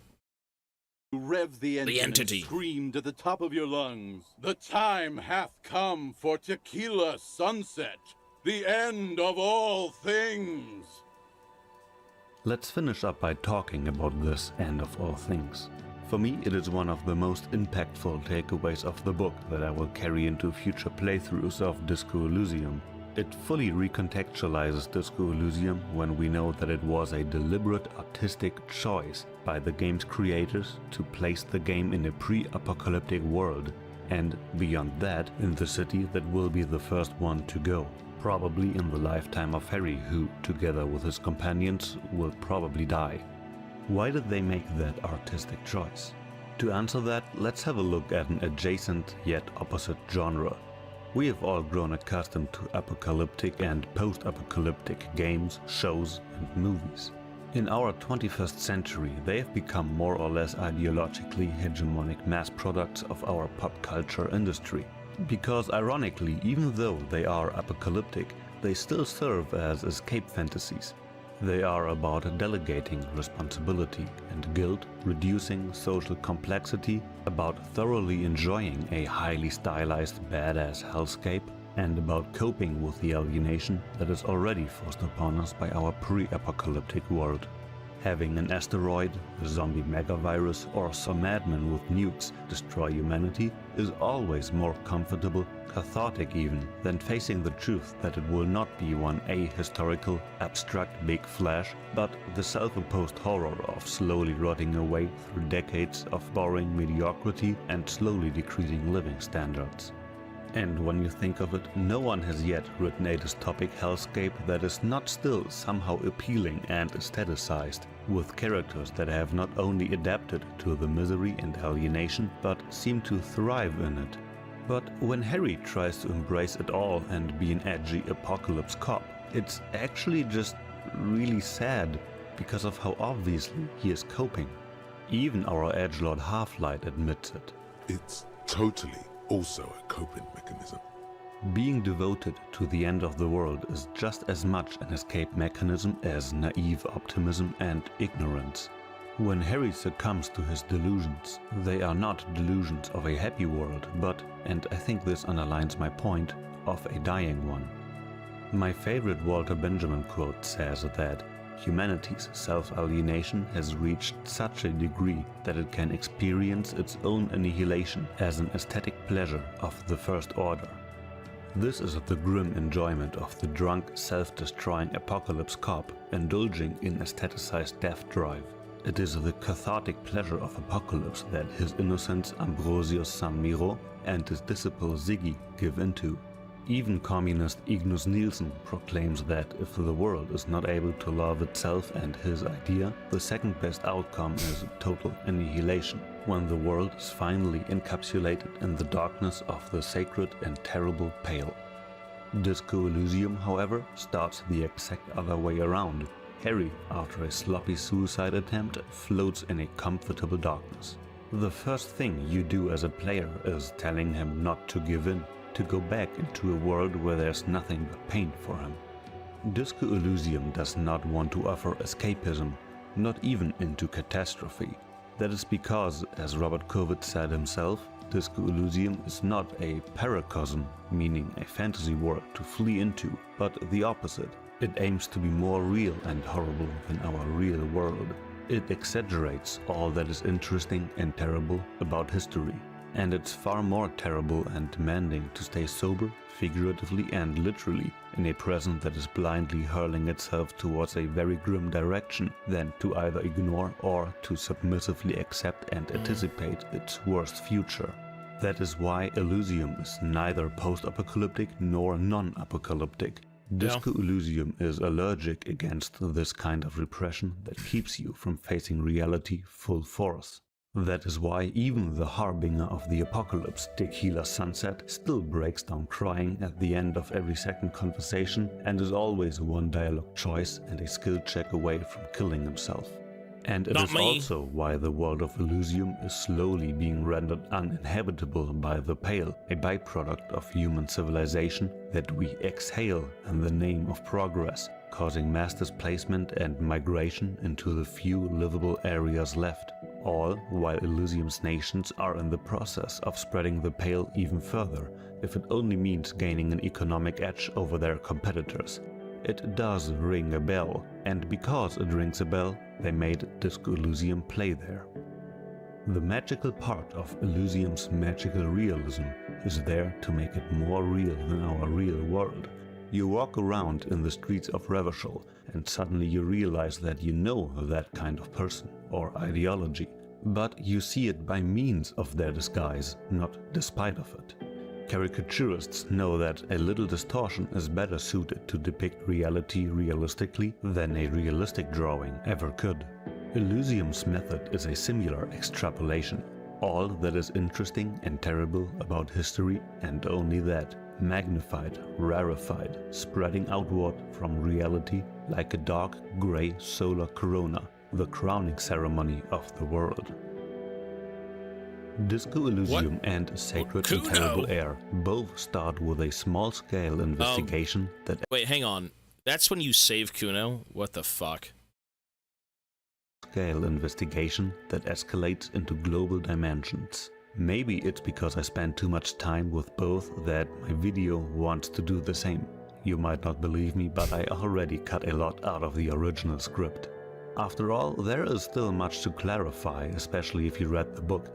Weapons of Absolute Negation, 12-tone music, Nihilmat, and Where Have the Girls Disappeared To? And who knows what I pick up in my second reading and next playthrough. Because knowing the book and the game, there are now a lot of small moments in them whose significance I never would have noticed without knowing both. So maybe when you have read the book yourself, you come back here and see a video titled Elysium Lore Revisited.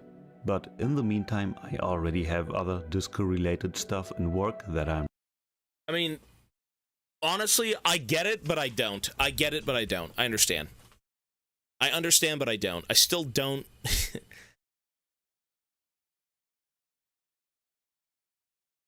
The lore of the game itself, the story, what's going on, is pretty easy to follow. The biggest thing for me, again, is just the Pale.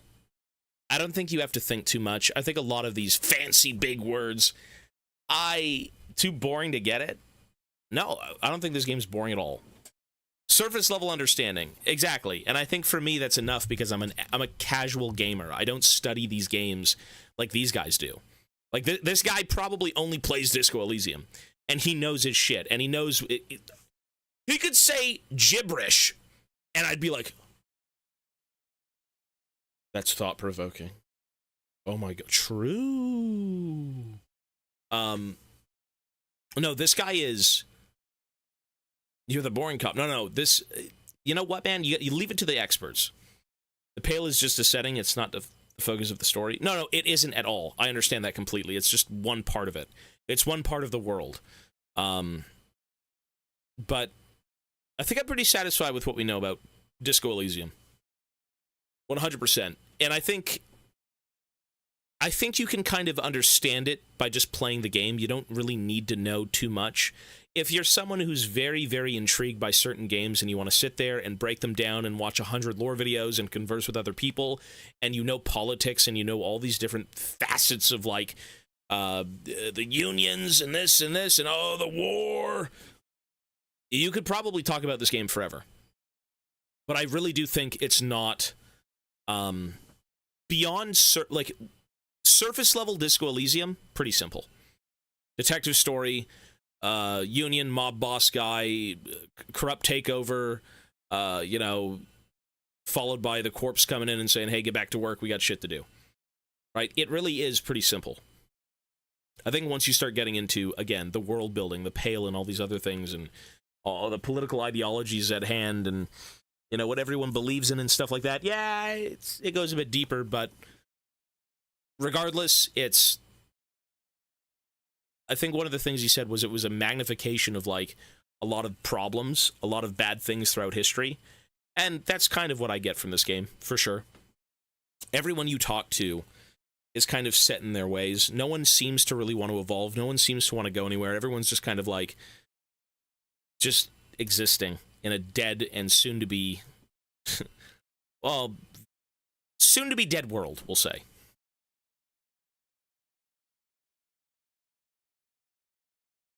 Human psychology is very interesting. Everyone thinks the way they do for a reason. I don't think you're born thinking Tobias Fate's a genius. I think you have to learn that throughout your time on the stream. Just saying. Everyone is a product of what they've been through, essentially, right? This game has a second whole-ass story under the surface. Well, that's a lot of different things, yeah. This is just a blip in time. That's what you have to kind of realize. Disco Elysium is just the story of Harry Dubois and the world you walk through. It's your personal issues. It's what you are trying to struggle with and you cracking this case. But the world at large is its own story, too, right? Again, with the Pale and with the churches being built and everything and the revolutions and all that jazz. Like, yeah, there's a whole setting here behind the basic story of a detective case. It's good. I'm pretty happy with this. I understand it. I don't understand it entirely, but, like, I know enough as an avid gamer who doesn't go in 100,000% on everything. I'm still going to leave it at 9.5. I like this game a lot. I do like it a lot. A lot of the politics do go over my head. I'm not well versed in politics. I'm more interested in fiction than nonfiction. So, be it this is a little bit non-fiction or fiction-y, sure, but again, yeah, politics are a little bit over my head. So, check the Speed Freaks Radio Quest. Politics through the lens of fiction is fascinating.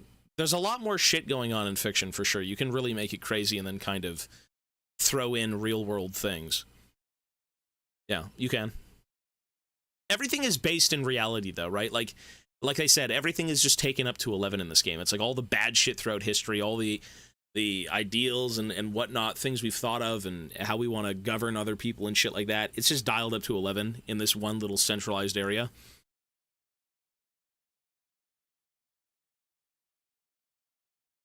Inland Empire.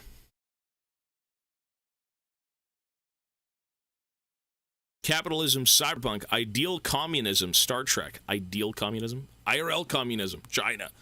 Well, no, what I'm saying is, I don't know, man. I get the gist of the basics. That's all I need to know. I'm not here to study games entirely. I am just, I do like thinking about games. Obviously, a game like Disco Elysium is more in-depth than a game like Baldur's Gate in terms of the topics it's presenting. Baldur's Gate is like, uncover the mystery of the giant piece of shit in the back of the bar. And then there's like a 30-page lore dump on the giant piece of shit behind the bar. Right? That's what I'm more so into. That's what I like. You know, when it comes to reality and all these different things, it's interesting, but it's not entirely my cup of tea, but like, you know, that's just the game Disco Elysium is, and it's cool as shit. Well, Baldur's Gate is just, it's just D&D, bro. You can have deep things going on in politics and all that stuff, but at the end of the day, I mean, it's a little bit more campy than this. This is, like, D&D can be goofy as fuck, but it can also be very serious.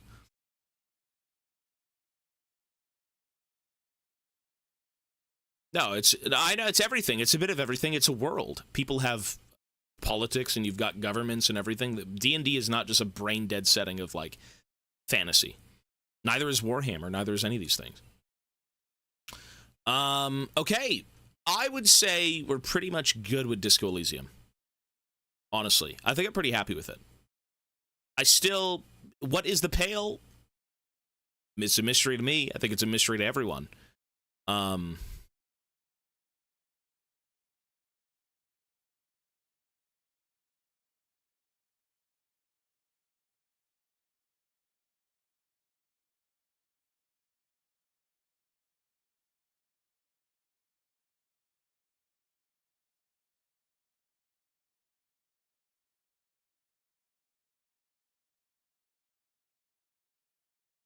I'm just reading the comments.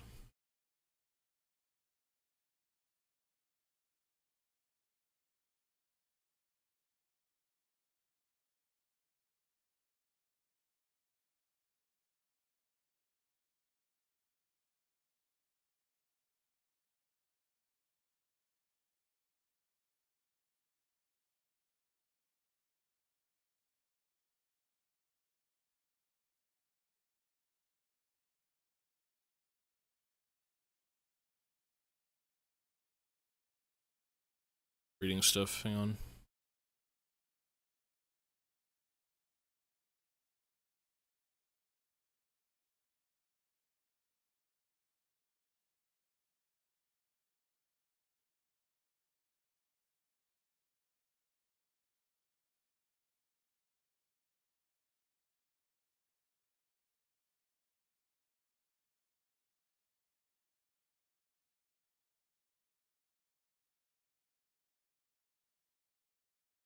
Oh, is there a donation? $100 donation where? Ow! There was! Oh my god! Money! Hey! Elton Johnny! Sorry, I'm reading YouTube comments regarding the Magpies and the future, and then blasting music from airships. The moral intern coming through to save the world for killing all the people who can see the future. It's weird! Dude. Elton Johnny with a $100 donation. Thank you, sir. I will give you a spin. Absolutely. It'll be for the 25 gifted, though. Dude, thank you. What the fuck? Hold on. Give me a sec, sir. There you go. Dude, Johnny, that's very, very kind of you, man. If 25 subs was not enough, I guess $100 will do. Thank you. You can get a spin. We should do that now. Yes. So, Elton Johnny, I smell like piss. I actually feel like Harry Dubois. I had to take Mochi out around lunch, and he got so excited he pissed on me. And I need to go change. All right! Do I look like I smell bad? Probably. Let's do it, sir. Elton Johnny, 25 gifted. Thank you, sir. And a $100 donation. Fucking nuts, man. Thank you. Let's do it. Ew! Mart. He just started spraying and praying. He's like, I get to go for a walk. I picked him up. Let's do it, sir. What is it going to be, Mr. Johnny?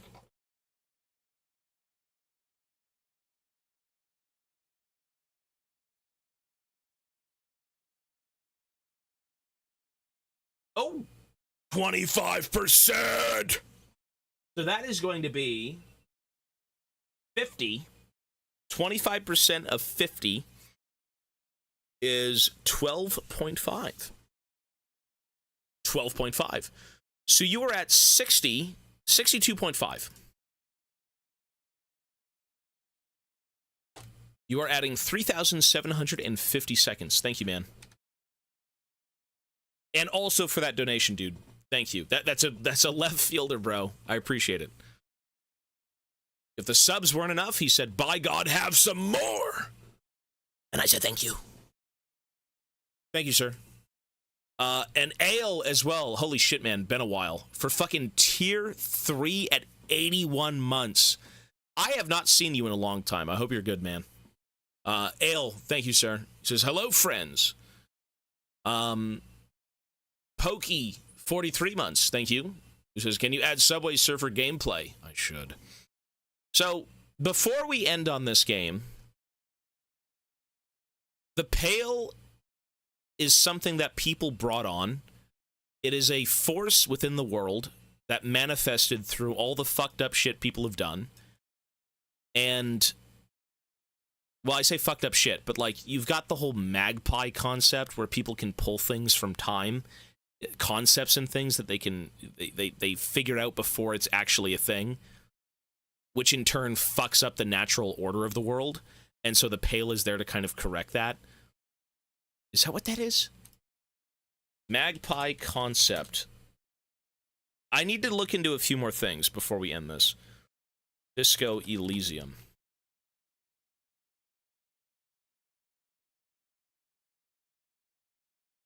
A designer by the name of Joshua Jenkins has apparently done a lot of DE work for Zom, revealing world-building details that were never, ever mentioned in the game. Magpies manifest novelties, ideas from the future. Innocences suddenly and irresistibly catapult humanity along. So those are like significant religious figures. By developing and then enforcing new ideas, okay? Like physical gods. We were supposed to come up with this ourselves. Innocences are super magpies, not inventions, but political and philosophical ideas displaced by time. This is so... the magpie thing.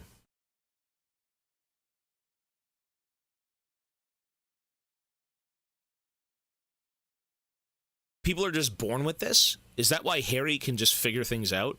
He knows the portents. He can read the stars. He can figure out that the world is ending. It manifests as the void left behind from stealing from the future. But how do you steal from the future? Are you just born with that gift to kind of see things from the future that you can then implement in the present?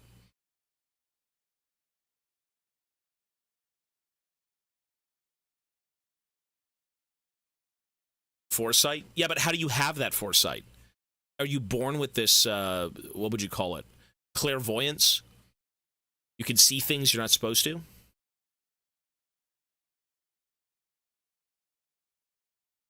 The existence of the Pale points to the fact that humanity's progression is a predetermined sequence. That's what I was thinking. And that they have to kind of just go along with it, instead of doing it themselves. Right? Instead of taking things into their own hands and trying to do things out of order. And this entity is governing them. That's what that sounds like to me.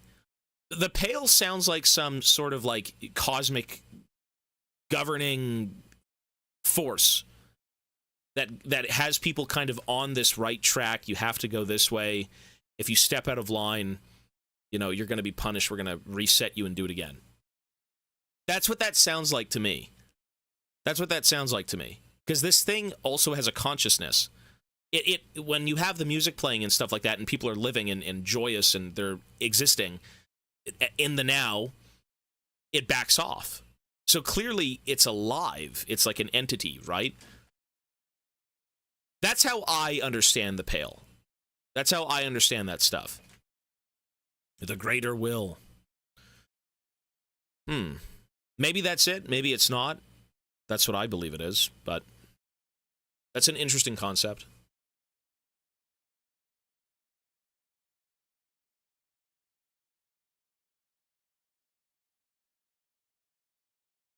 Sec.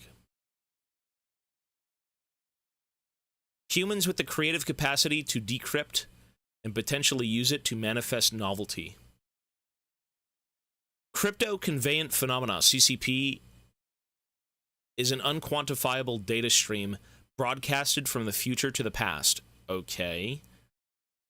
The development of the theories and hypothesis to explain the natural phenomena of Pale. Humans with the creative capacity to decrypt CCP and potentially use it to manifest novelty. Okay.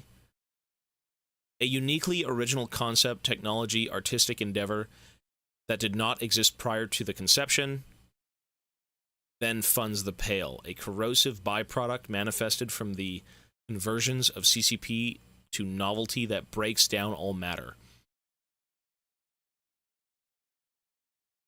That's just what I gathered, man. This is like...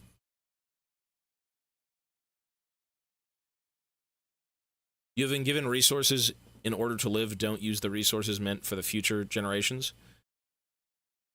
Yeah, I guess it's kind of like live in the now, do what you do, exist and learn at your own pace. Something like that. Humans with creative capacity to decrypt CCP, the crypto-conveyant phenomena. The unquantifiable data stream broadcasted from the future to the past. How the fuck is that a thing? This is one of the guys... Hang on, let me show you this. Let me just show you this, sorry. Instead of us sitting here having me read shit, show you this. So this is his stream on the Pale. This guy worked on the game. Theoretical entreprenetics, sorry. The development of new theories and a hypothesis to explain the natural phenomena of Pale. Okay. Crypto-conveyant phenomena. CCP is an unquantifiable data stream broadcasted from the future to the past. People just know. CCP flows against the chronological current in one direction from from future to past to close the gap of the present. Holy fuck, my brain. Pale latitude compressor. Repeaters placed on buoys that emit radio signals which force dimensions into the Pale, allowing travel. This is some... This is gonna fry your fucking brain. This is the only thing I actually want to know more about. It just happens. So it's like a law of the world. It's just something that exists in the world, and you can't really explain it. It's not meant to be explained. It is this weird force, and some people can pick up on it, and then through that, they know things about the future that they try to implement in the present, which in turn fucks up the natural order of the world. Is that not it? Am I just... That's what I'm gathering from this. You say, no. Do you know?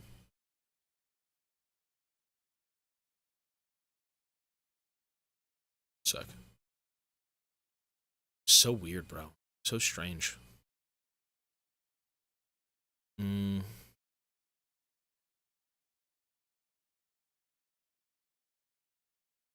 I haven't talked to the necktie. Someone said you could talk to the necktie. That I never did. I'm assuming that's like a completely different stream of things. This game has piqued my interest now. Well, this whole concept, this whole Pale feature is really just a backdrop. It's just, it's there, you don't think about it, it's not that big of a deal, but it's the #1 most confusing thing in the game. This is a way too complicated thing for saying some people can see the future. That's what I'm thinking too. And they implement those future visions in the present, which in turn fucks up the future because it's not meant for them. People are supposed to live and figure things out on their own, and they've been given this power and it essentially fucks up the timeline. And this force, the Pale, is correcting that timeline. I'm going to leave it at that. I think that is the most sound and logical thing that I can put together. Sure. And then you have the Insulindian Phasmid, which is like a fucking stick alien that's been around for hundreds of years. It's seen what people have done. It knows that the Pale came with people, and I guess it just manifested. And where did it come from? We don't know. Some things are left better as a mystery, right? All right, I'm satisfied with Disco Elysium. That's a bit of weird world building, but I like that. Pataphysics? I don't even know what the fuck that is, man. Pataphysics? Pataphysics? Well, so you gotta get off Chat GPT, son. Pick up the iPad and start fucking jumping over trucks. Or subways. If your psyche is high enough at the beginning of the game, the necktie talks to you and throughout the game encourages you to commit rash decisions. That's weird. That's a bit strange. All right. I'm happy with that, folks. YouTube, that is the end of Disco Elysium. I like it.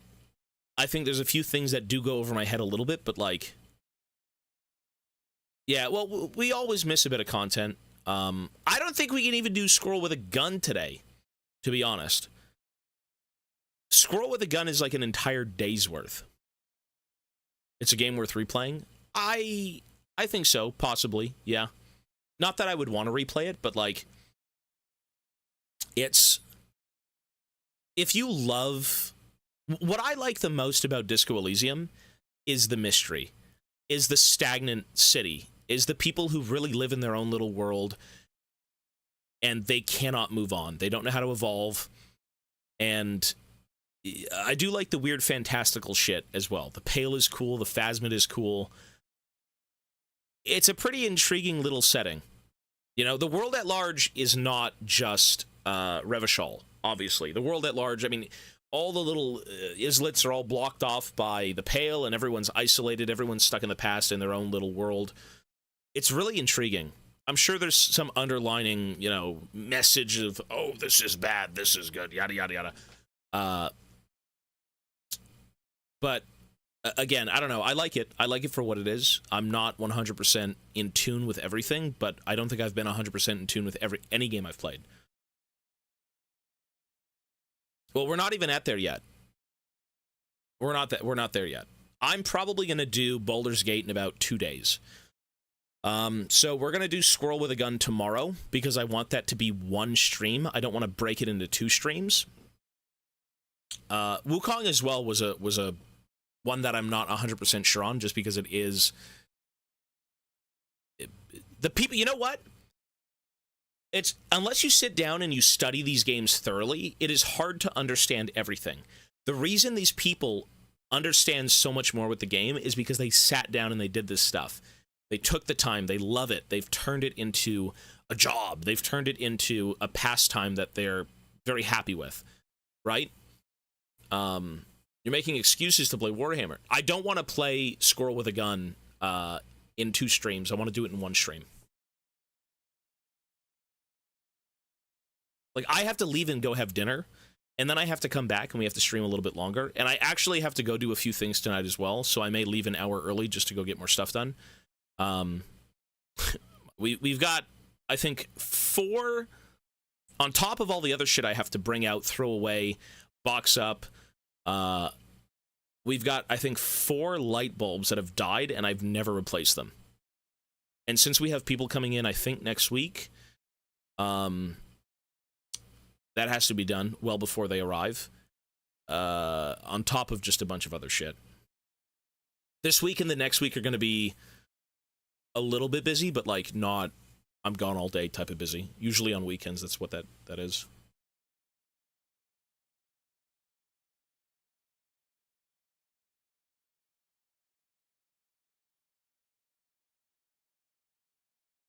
Resident Evil VODs? I don't think those are on YouTube. I think we didn't record them in time, to be honest. All right, you know what? I'm happy with this game. And I think Disco Elysium is good, and I think a lot of people should play it. I will say it's... I don't think this game is for everyone. I'll say that. I don't think Disco Elysium is for everyone, but I think if you have the patience to sit down and try something new and give it a chance, you may really enjoy this game. Because I think everyone who's played Disco Elysium and got to the very end actually did like this game. This is a very hard game to get into for action fans. You know what's interesting, man, is I don't even know if I care about genres anymore. I think at one point I was like, man, I love shooters. Man, I like fighting games.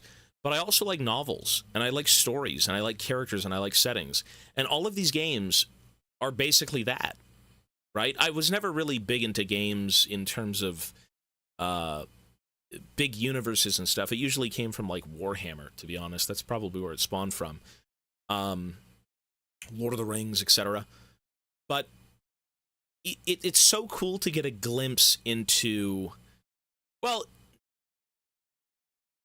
in terms of gaming, I'll say that with gaming. Gaming as a medium for me has always been about action. Novels and things like that have always been more about world building and reading and exploring stuff that's fake but real. And the coolest thing about games like Disco Elysium is it's so developed that it feels like an alternate reality. That's what you have to realize, and that's the mindset for me when I get into these games, is even if the gameplay isn't very good, that doesn't make it a bad game. The world building, the voice acting, the characters, the environment, everything that sells you on the idea that this place is real somewhere. Revachol, to me, is a real place. Not that, oh my god, I'm gonna go to Revachol and kill myself. I know it's not real, but they made it so convincing that it could be. You know? It's very well fleshed out. Right? It's incredible. You can clearly tell the people who made this game have an interest in world building, have an interest in characters. I mean, the guy... It's more of a book than it is a game. And, it's cool. That's all I can really say. It's a cool and interesting thing to learn about. As is Middle-earth, as is the Old World, as is 40K and whatever else setting you want to, fuck with. It's all these cool places that have life and are living in their own little reality. So yeah, that's it. Disco Elysium is completely done, folks. I'm going to say give it a chance. I give it a 9.5. I'm not going to move my rating. I think this game's great. I do think some of the features of the game could have been better. The mind map, where you get to pick thoughts and then you get buffs or negatives based on that, I don't think it really mattered too much, to be honest. Or not the mind map, is it the personalities? Whatever the fuck that was, when you go like rhetoric or physical trauma, all those things. I think that was a little bit the thought cabinet. Not the thought cabinet, the other one. I actually thought that system was kind of lame in a sense. I like that it talked to you. I like how it was visually presented. But the fact that you don't need to craft a character, you can just press buttons when you need them, I think was a bit of a fail. It would have been interesting if the game forced you to create a character and have all these different stats based on who you think you are. And that would have played out differently, but for me, I found myself saving the points and just using them when I needed them for rerolls, so I could see more content, so I could have longer conversations. That, I think, was a little bit odd. I think there might have been maybe a little bit more of an explosive end. The ending a little bit kind of reminded me of, like, Firewatch. Firewatch was a bit of a disappointment for me personally. But the highest point of that game for sure was like the standoff in the streets. Yo, Jaggers, 57 months. Thank you, man. Red Dead Redemption is my favorite game.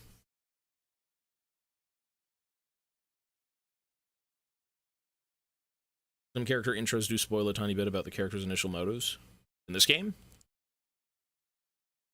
7 ratings became 9.5. There's no way this game's a 7. No way. 7 is way too low for this game. This game's awesome. I would never rate this game a 7. Yeah, this is a good game. And you know what's so interesting about this game, though, is, as I said before, they made words, they made conversation some of the most interesting things to do in gaming, as did Red Dead Redemption. Red Dead Redemption, some of the coolest parts of that game are you sitting in a camp listening to people yap about nonsense. All of this, even though it has real world, you know, things like the politics and how people think and yada, yada, yada. In the context of this world, it is still kind of made up.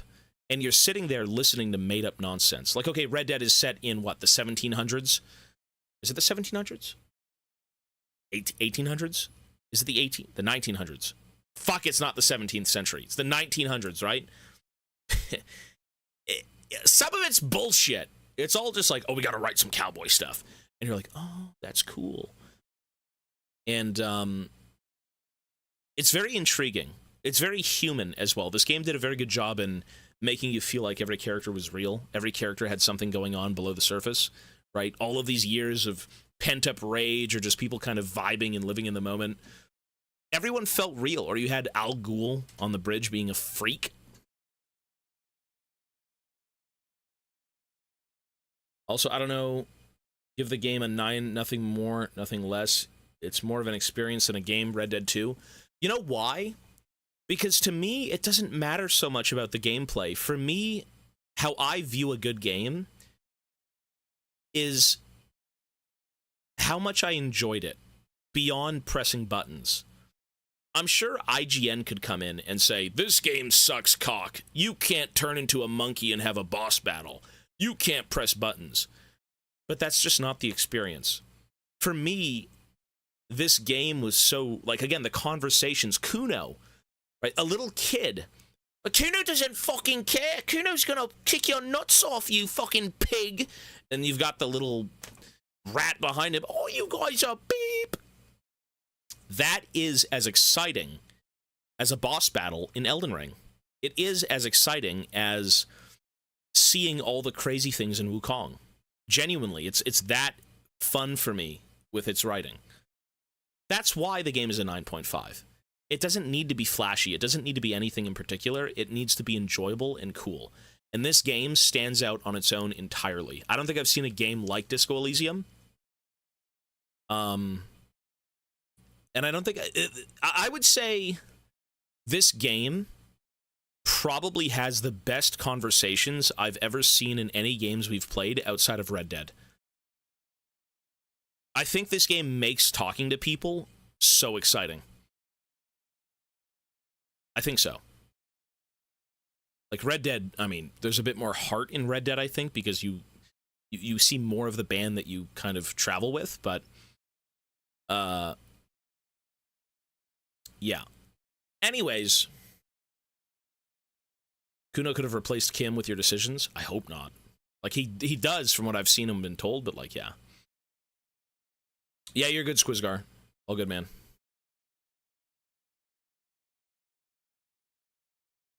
It's more about the experience and how engaged you are with the game for me. Exactly. Yeah, for sure. And it's just my opinion. It's really just my opinion. Everyone's got their own take on gaming and how they view games and stuff like that. And what makes a great game? Does a great game mean the buttons are fun to press? Possibly. But if the experience is more narratively driven and there isn't much in the way of gameplay and that's not the goal, I can't fault the game for being something it's not supposed to be. Wukong is a good example of a game that does narrative well and gameplay well. And it's got the history of Chinese folklore and all that stuff. Everything has lore. It's insane. This game as well. Everywhere you look in this game, there's lore. Everything you touch and talk to, there's a story to it. It's very cool. Kim's existence elevates this game so much. Kim is awesome. I would actually put Kim to the degree of a Red Dead character. He is excellent. And he's there for the entire game. If Kim died, I would have cried. Okay, maybe not. Depends on how he went out. If Kim had some horrid exit, I don't know. I might have shed a tear for the guy. Like, the writing of Kim was great. That's a real bro. Even though he said a few fucked up things at the end about me. But yeah, anyways, that's it. It gets 9.5 is where I'm at. That's where I'm staying. Cool fucking game, man. Cool game. Great characters. Music is good. Art's good. City's interesting. His concept art became the actual thing. That's cool. Yeah. That's when you know you dialed in. Anyways, YouTube, we are done here. I will see you all tomorrow for Squirrel with a Gun. Talk about politics. I don't know enough about politics, and I'm not really ingrained in it to even have a conversation. That's why. I don't really do politics. If I knew stuff, I still don't think I'd care to talk about it, but I don't think you even need to know politics to play this game. I don't think you even have to be ingrained in politics to enjoy this game. Because there is still the murder mystery, there is still the world building, there is still all of these goofy and fun moments that, beyond politics, make the game very fun.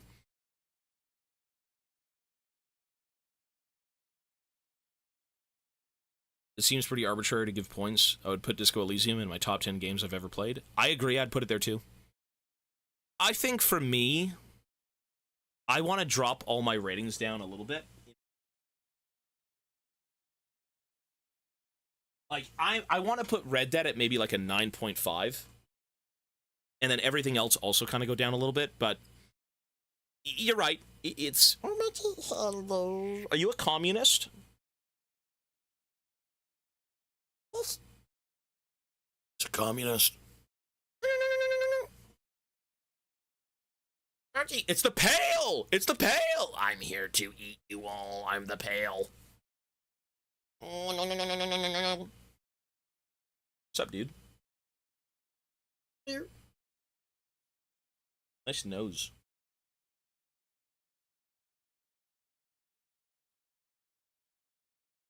Keep Red Dead 2 at a 9.75 and drop everything else lower. I don't want to talk about Red Dead because we're still here on, like, Disco Elysium, but Red Dead Redemption has done something that no game has done before. That has made me so invested in characters and has made me fucking cry. How the fuck does a game make you cry about made-up shit? What an amazing experience. It is so good. It's so good. Anyways, well, Outer Wilds is a different type of sadness. It's just coming... Outer Wilds was more so coming to terms with, like, a collective end. You know, the beauty in all things, and we should just try and enjoy ourselves. That's why it was sad. And the music was pretty fucking hard to listen to as well. Red Dead was just brotherly love, is really what it was. It's such an honorable thing. And you can't help but get behind that. You know, you care about something so real and so honorable, I guess you could say. We'll leave it at that. Alexander, that too, he was a bro. Yeah. I don't know, man. There's some things in life that you have to get behind because it's just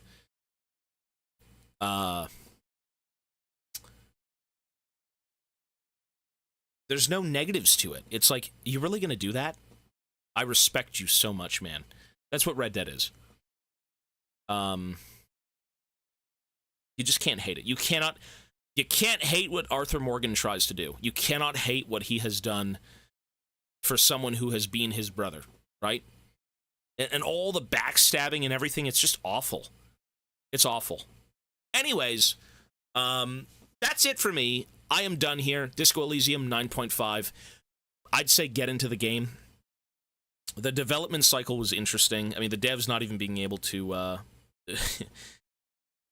do anything with their IP, and this is probably never going to happen with the sequel, but who knows, man. Anyways, that's it. YouTube, take care. We will be on tomorrow with Squirrel with a Gun. What about Harry trying to be an honorable man? Before I leave, we'll say this. Harry, there is no point in this game with your character that will bring you to tears. Maybe if you've been through something such as like a divorce or, you know, some sort of losing a child, potentially losing something along those lines, like that's horrible stuff. And Harry trying to cope with it, with the drinking, with the drugs, that is sad. I don't think it doesn't connect with me the same way Red Dead did. And then again, Red Dead was all cinematics, right? Red Dead is completely hammed up. Red Dead is completely hammed up. It's visual fucking spectacle, right? You've got cutscenes, you've got insane voice acting, you bastards, right? And then the music starts playing. So I think it does a better job at kind of forcing you to feel something than, let's say, Disco Elysium. And that's a budget thing. That's certainly a budget thing. If Disco Elysium had more money, I would have loved to see Harry with cutscenes or some sort of gut punch, because you feel bad for the guy the entire game. The image of him alone says something to me. When I first saw it, I'm like, oh my god, I feel bad for this guy. I wonder how much trauma is kind of bubbling under the surface, right? Like, this dude's just going to burst and completely crash the fuck out, if he already hasn't. So I wish they did something more like that, because I think with how good Kim was written, with how fun Harry is in the game and all the dialogue options, with the touching, you know, Dolores Day, him thinking his wife is some sort of deity, and, oh, I've seen you before, and all this stuff. It should have been a little bit more heartfelt. It should have been a little bit more human, touching, right? Like, you could have done something with that to kind of bring out more in the player. But I still think that's more of a budget thing, to be honest. Maybe they just didn't want to go with that, and that's totally fine. But it would have been cool to see that, for sure. Also has too much roleplay to feel intricate emotions. Well, see, that's exactly... Oh, we're not done here. That's exactly why everyone said I was so boring as a cop, but in my mind, I'm exactly doing what I think Harry would do. That's what I was trying to get behind, right? Because if you take all of these stupid... If you take these stupid options, if you're, like, talking to a chick and, you know, her father died, and you're like,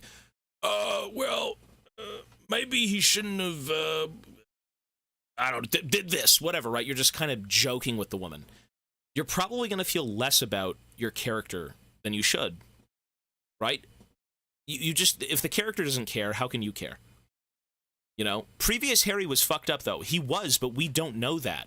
We only know so much with what's told to us. And I think you forming and crafting a character based on the choices you're given, for me, it was always... through his portrait, and through actually Kim telling him about all these different things. You know, when you bring over the sticker and you put it in front of the car, and then it's like, this was your case. Like, you had 300 cases, you had 8 confirmed kills, whatever it was. Like, you were a competent man. And then you think to yourself, it's like, yes, I was competent at one point. You know, maybe this was me. And then you start to care about your character a little bit more. Instead of, oh my god, I took a shit in the street. Press 1 to take a dump in the streets. Oh! And then your diarrhea, you know, fucking spreads everywhere through Revachol. I wouldn't give a fuck about him. I just wouldn't. Because you're not taking the character seriously at that point. You're just kind of making him a joke. And how I viewed Harry, again, for my playthrough and my character, is that he was this broken man who tries to remember, obviously he tries to remember, that's the point of his character, his past. And he was this competent guy who lost everything. He ran himself into the ground. And, you know, he's still a bit fun. He's still a bit disco and hip and shit like that. But, like, it's all just a coping mechanism. That's how I viewed it. You know, whenever he's there kind of saying a bunch of dumb shit, it's like, okay, man, we get it. You know, you got other problems. I understand. I got too invested in Harry's well-being, I stopped the expression and shaved in my first playthrough. I don't know if I would have felt the same about Harry if I did that. It's an interesting thing how you view characters in games, especially ones that allow you to just kind of create them yourself. I totally based it on the image of him. That's for me, that's exactly how I viewed him. Quality of concept, quality of execution of that concept, emotional redemption of a bandit scum. Completely. Yeah, for sure. For sure. That is exactly it. You know, the one thing about Doom that I wish there was... Call me a freak. I prefer Doom 3. Doom 3 is my favorite Doom. I'm not really a fan of, like, the new Dooms that kind of harken back to the initial games that had come out. I'm not... I like the grounded stuff. I like the creepy. I don't really like the Space Marine going around fucking being this unstoppable hatred killing machine. For me, I think that's a bit too much. I like the human struggles. I think for me, that's the most fun. Doom 3 is my favorite Doom. Anyways, I'm done, folks. That is it for Disco Elysium YouTube. I will see you tomorrow. Peace, peace. 9.5.